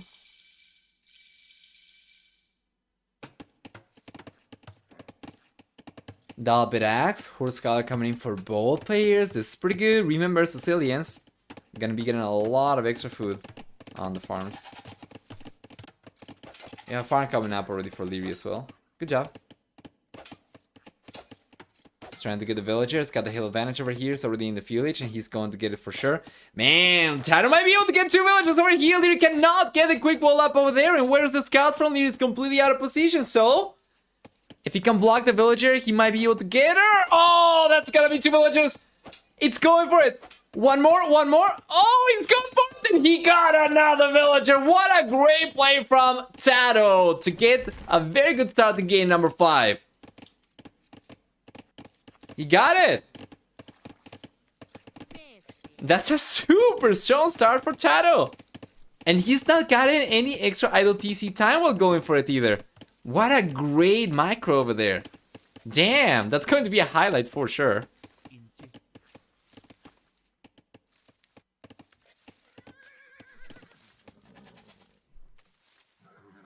That was pretty good, yeah.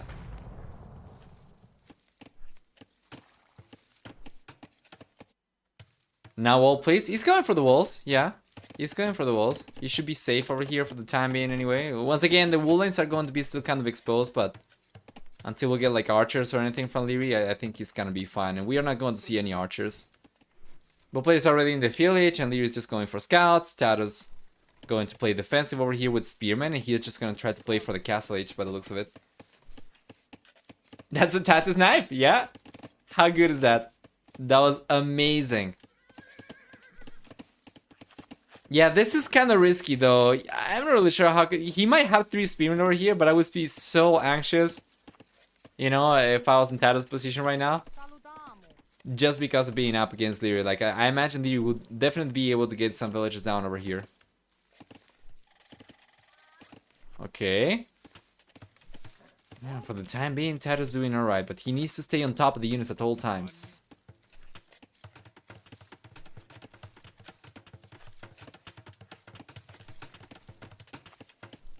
Here comes Liereyy. He's coming in. TaToH needs to go for the quick walls. Oh man, this is a very slow reaction from TaToH. What is going on? Why did he not get the walls up over there? He might end up losing a villager over there. No. Spearman coming in. Alright. He's got the Spearman chasing. And now... TaToH will try to get away. You know, Lierey's being super systematic over here. And slowly but surely, he's chipping HP away from these villagers. Which means that eventually, he just outpaces the Spearman. And he can go and try to target the weak villager once again, right? So that's going to be one snipe over here. And he catches up by one villager. Now he can roam around, go over to the north, and try to snipe the weak villager once again. And there are two weak villagers over here, actually, for TaToH. So we could see Liereyy very well end up taking 3 villagers over here. Yeah, and TaToH is kind of struggling to keep up with the scouts over here. Yeah, Lierey's going to get away. He's going after the weak villagers once again. He's done a really good job. He's played the patient game over here. That was pretty good from Liereyy. That was really, really big brain from him. Weak villagers getting a quick wall though, so we still have 1 extra villager for TaToH. Should be able to go up to the castle age very soon. He's silent on the TC though to try and get the resources, but he decides against it as he's missing 1 building still. Yeah, he's going for the stable right now.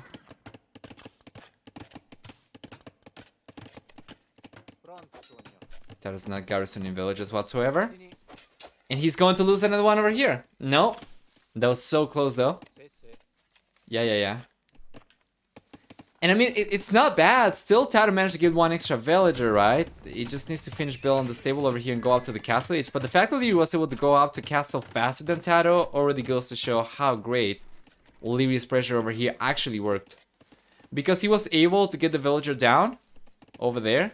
And I definitely need to clip this moment.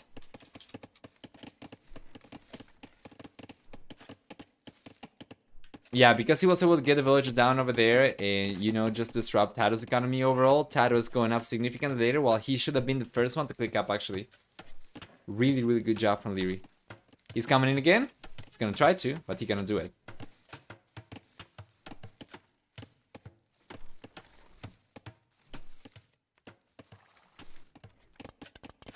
Liereyy, on the other hand, he is completely walled himself, and he's got double stable over here, so we're gonna see double knight production very soon. And TaToH will be playing defensive.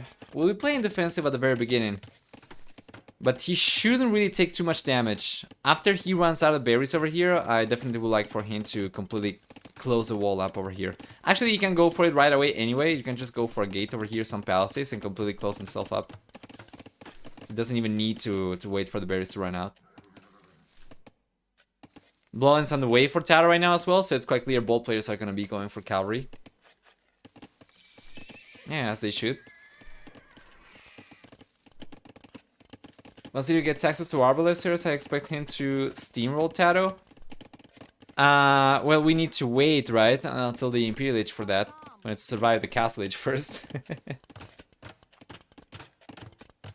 Second TC on the way for Liereyy. Really good job. Really good job. He's going to be catching up in villager count right now. He knows that he's not really too far behind. After he got the Veil Snipe. Yeah, well played. The game is definitely still very close. Double Knight production. Liereyy already has the Knights out. And we have no scale Barded Armor for TaToH though. We have no scale Barded Armor for Liereyy just yet either. Yeah, no pikeman upgrade for TaToH either, so he's got Spearman, he's got unupgraded Knights. Well, he's got Bloodlines and Forging, but he does not have scale Barded Armor.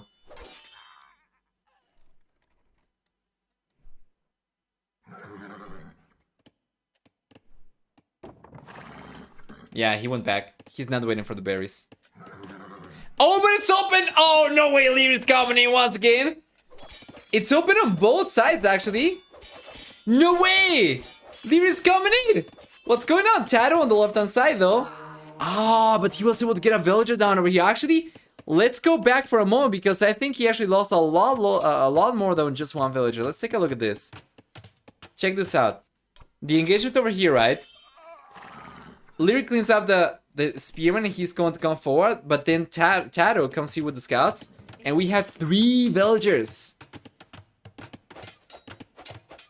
So yeah, Liereyy might be able to break through, or he might be able to come in into TaToH's base.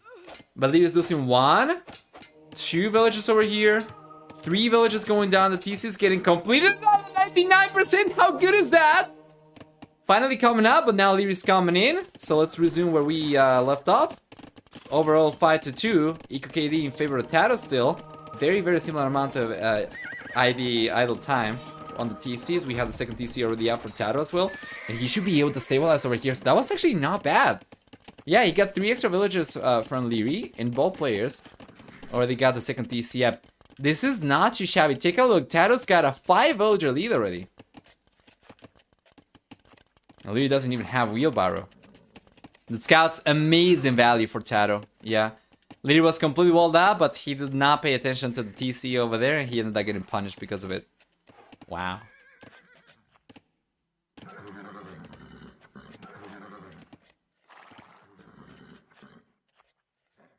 The lead in that palisade to collect the relic, one expensive relic. He's bad, man.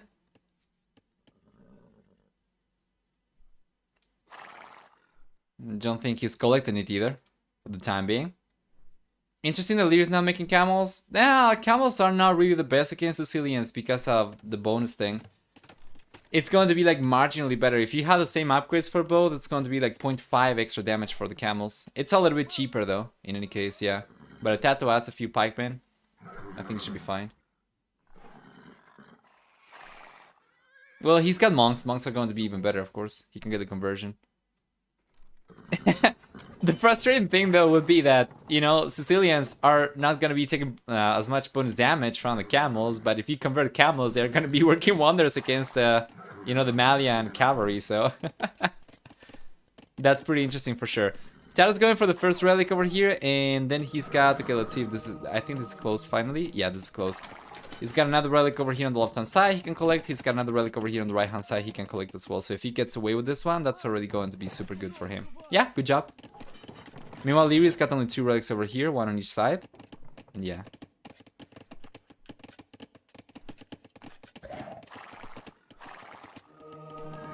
TaToH going for late game, by the looks of it. Yeah. So I think if he can get extra TCs up, you know, he starts with 3 extra stone or 100 extra stones, so enough to go for 3 extra TCs. If he goes for the 3rd and 4th TCs right now, starts working on stones slowly but surely, gets a 50 TC up, eventually a castle first, so it can be a huge boost in military for him as well. So if he gets away with playing defensively over here, he could get a very nice boost in military, like late castle age, early imp for sure.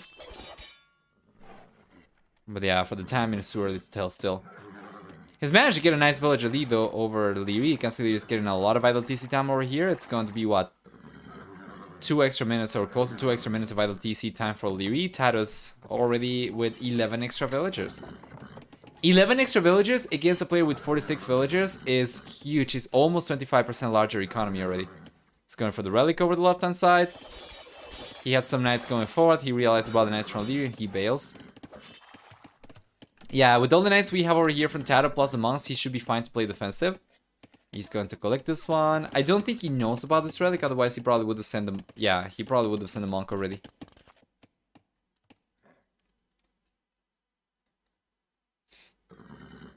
Have noticed TaToH has not been making wheelbarrow on time like every game? True, true. Okay, some monks over here from Liereyy. Very, very similar situation, guys. Military count a little bit higher for Liereyy, but just barely. He's got a few extra knights. With a few conversions over here, TaToH should be able to catch back up. No problem, so he's going for 1. Oh, he's going to try and drop the relic, but he does not get another conversion, which means... yeah! He kind of gives up on the potential of taking this engagement, and now Liereyy should be able to dominate. Of course! Wait though, will he? Who's got the heal advantage over here? It's a very, very complicated terrain. I'm really sure who's actually getting the engagement over here. It's super close. It's super close. We have more units though for TaToH. I think he might be able to take this one. No way! Is TaToH going to take this one? No, he's going to get pushed back. It's not too bad though. We don't have too many knights left over here for Liereyy whatsoever. Now the monks get threatening the conversion, so Liereyy is going to bail back. We have the defensive advantage for TaToH with quadruple stable production potentially over here. He should be able to hold on just fine. And yeah, even though the engagement I think went a little bit better for Liereyy over there, it was still pretty good for TaToH. Because now he's catching up in military count. He's still significantly ahead in villager count. He's got 16 extra villages and he's even going to go for the 30C. Which I love. I would definitely even like for him to go for a 40C, but I think he sold the stone? What happened? He had 100 stone left. I think he sold it. There we go. We have the heal advantage for TaToH as well. Not an engagement Lierey's gonna want to take.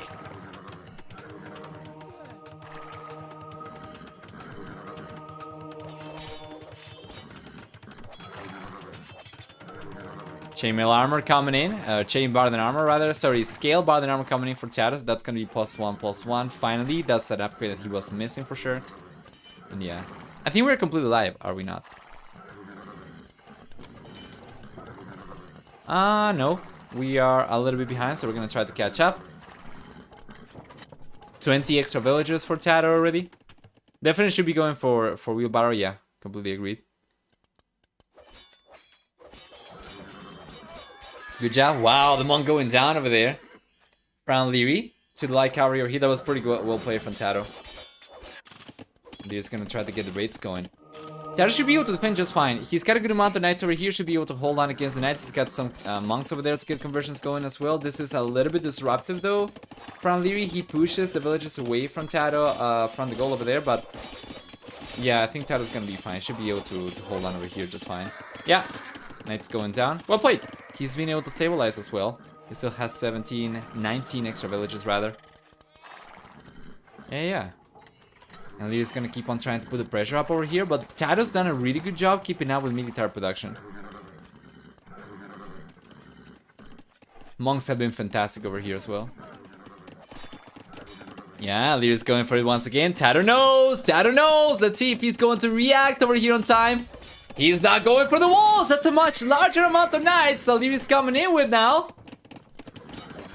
Okay, quick walls coming in for TaToH just in time. Yes, this is still open though in between the houses, so Liereyy can still come in, and TaToH's not realized about it. He needs to go for a house in between both these houses and then a palisade over here, but he's not going for it, so now Lierey's coming in. Let's see. TaToH should still be able to clean these units up though. We have 20 versus 25. Yeah, TaToH should be able to take this, but he might end up losing a few villages here and there. There is another raid on the left-hand side as well from Liereyy, but he wasn't able to do too much.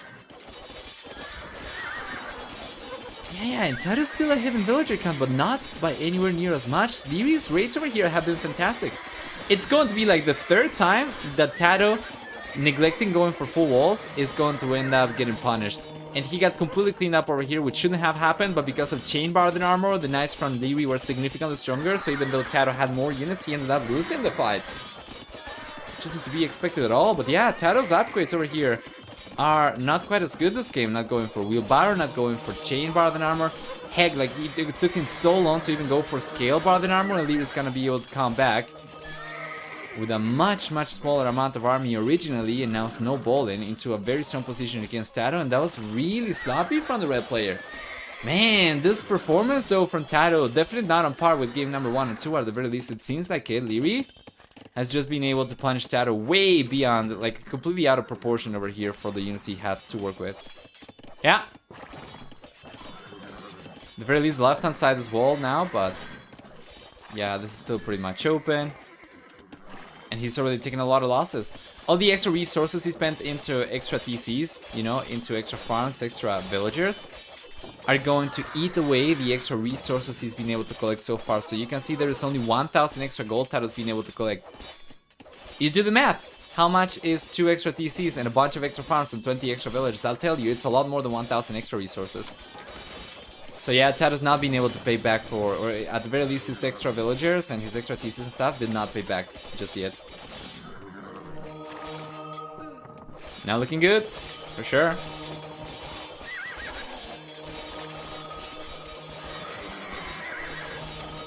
Yeah, Liereyy should be able to take the engagement over here, and then TaToH's going to be under pressure. Now the villager count is not quite as strong for TaToH anymore. The villager lead anymore has shrunk quite a bit. And that is fairly a little bit of an underwhelming last 5 minutes over here for TaToH, because he was looking so strong. He was doing a really good job keeping against Lierey's aggression while getting a heavy economy. But then the open area over here, you know, the lack of upgrades, not getting chain bar and armor on time was so bad for him. Allow Liereyy to come back, and well, now you see Liereyy is producing from 4 stables. He's got significantly more military units compared to TaToH, and TaToH's not gonna be able to defend himself at all against this. Liereyy should be able to come in very shortly. He's probably going to end up taking the TC down over here, taking the village down from TaToH as well.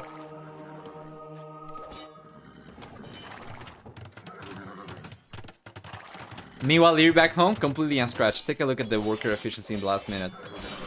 Significantly higher in percentage for Liereyy, and in actual working time, significantly higher for him as well. 49 minutes versus 36.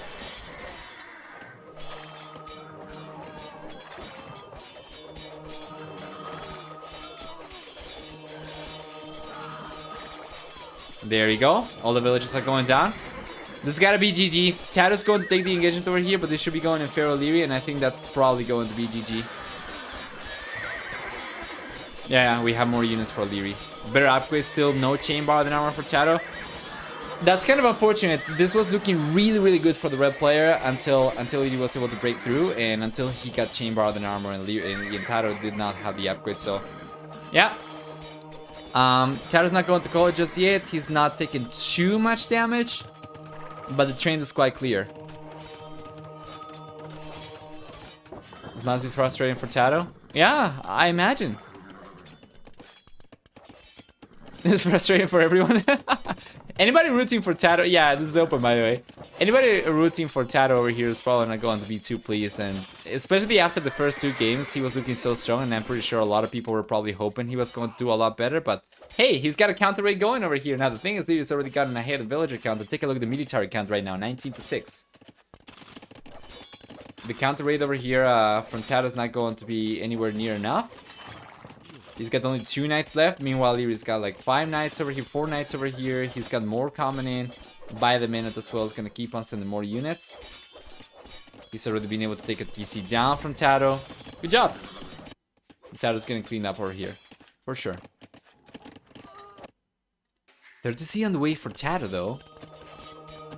Well, he's got 13 villages working in stone. I guess there is a last-ditch effort for TaToH to come back into this game. That's going to be First Crusade. Now, the thing is, if he gets the castle, and assuming that he... Man, the thing... He does not have any gold, but assuming that he had the resources to go for First Crusade, there's no way he's going to be able to get 5 TCs up.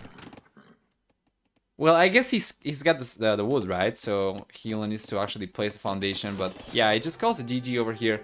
I think he tried to go for the First Crusade upgrade as a last-ditch effort, but it was a little bit too late. It was a little bit too, you know, slow. And Lierey's going to end up taking this one. So guys, that's pretty good. Lierey's going to end up getting a reverse sweep over here after being down 2-1, or 2-0 rather, against TaToH after the first 2 games. Certainly, fairly, you know, I think underwhelming game for TaToH in game number 5. I'm pretty sure he's not going to be too pleased with it himself. Let's go and take a look at the achievements before hopping back out. But hey, that's going to leave us with the first completely qualified player to the knockout stage. We're going to have Liereyy moving on to the quarterfinals already to be played next weekend. And TaToH now still has a chance.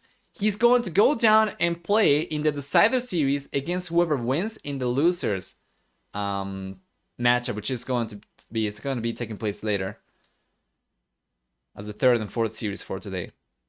Better economy for Liereyy. Better KD for Liereyy as well, approaching a 4-to-3 KD ratio. Much stronger uptimes as well to the field on castle ages. And there we go. A higher villager count in the end, or a higher maximum villager count in the end. He ended up losing 10 villagers compared to TaToH, who ended up losing 40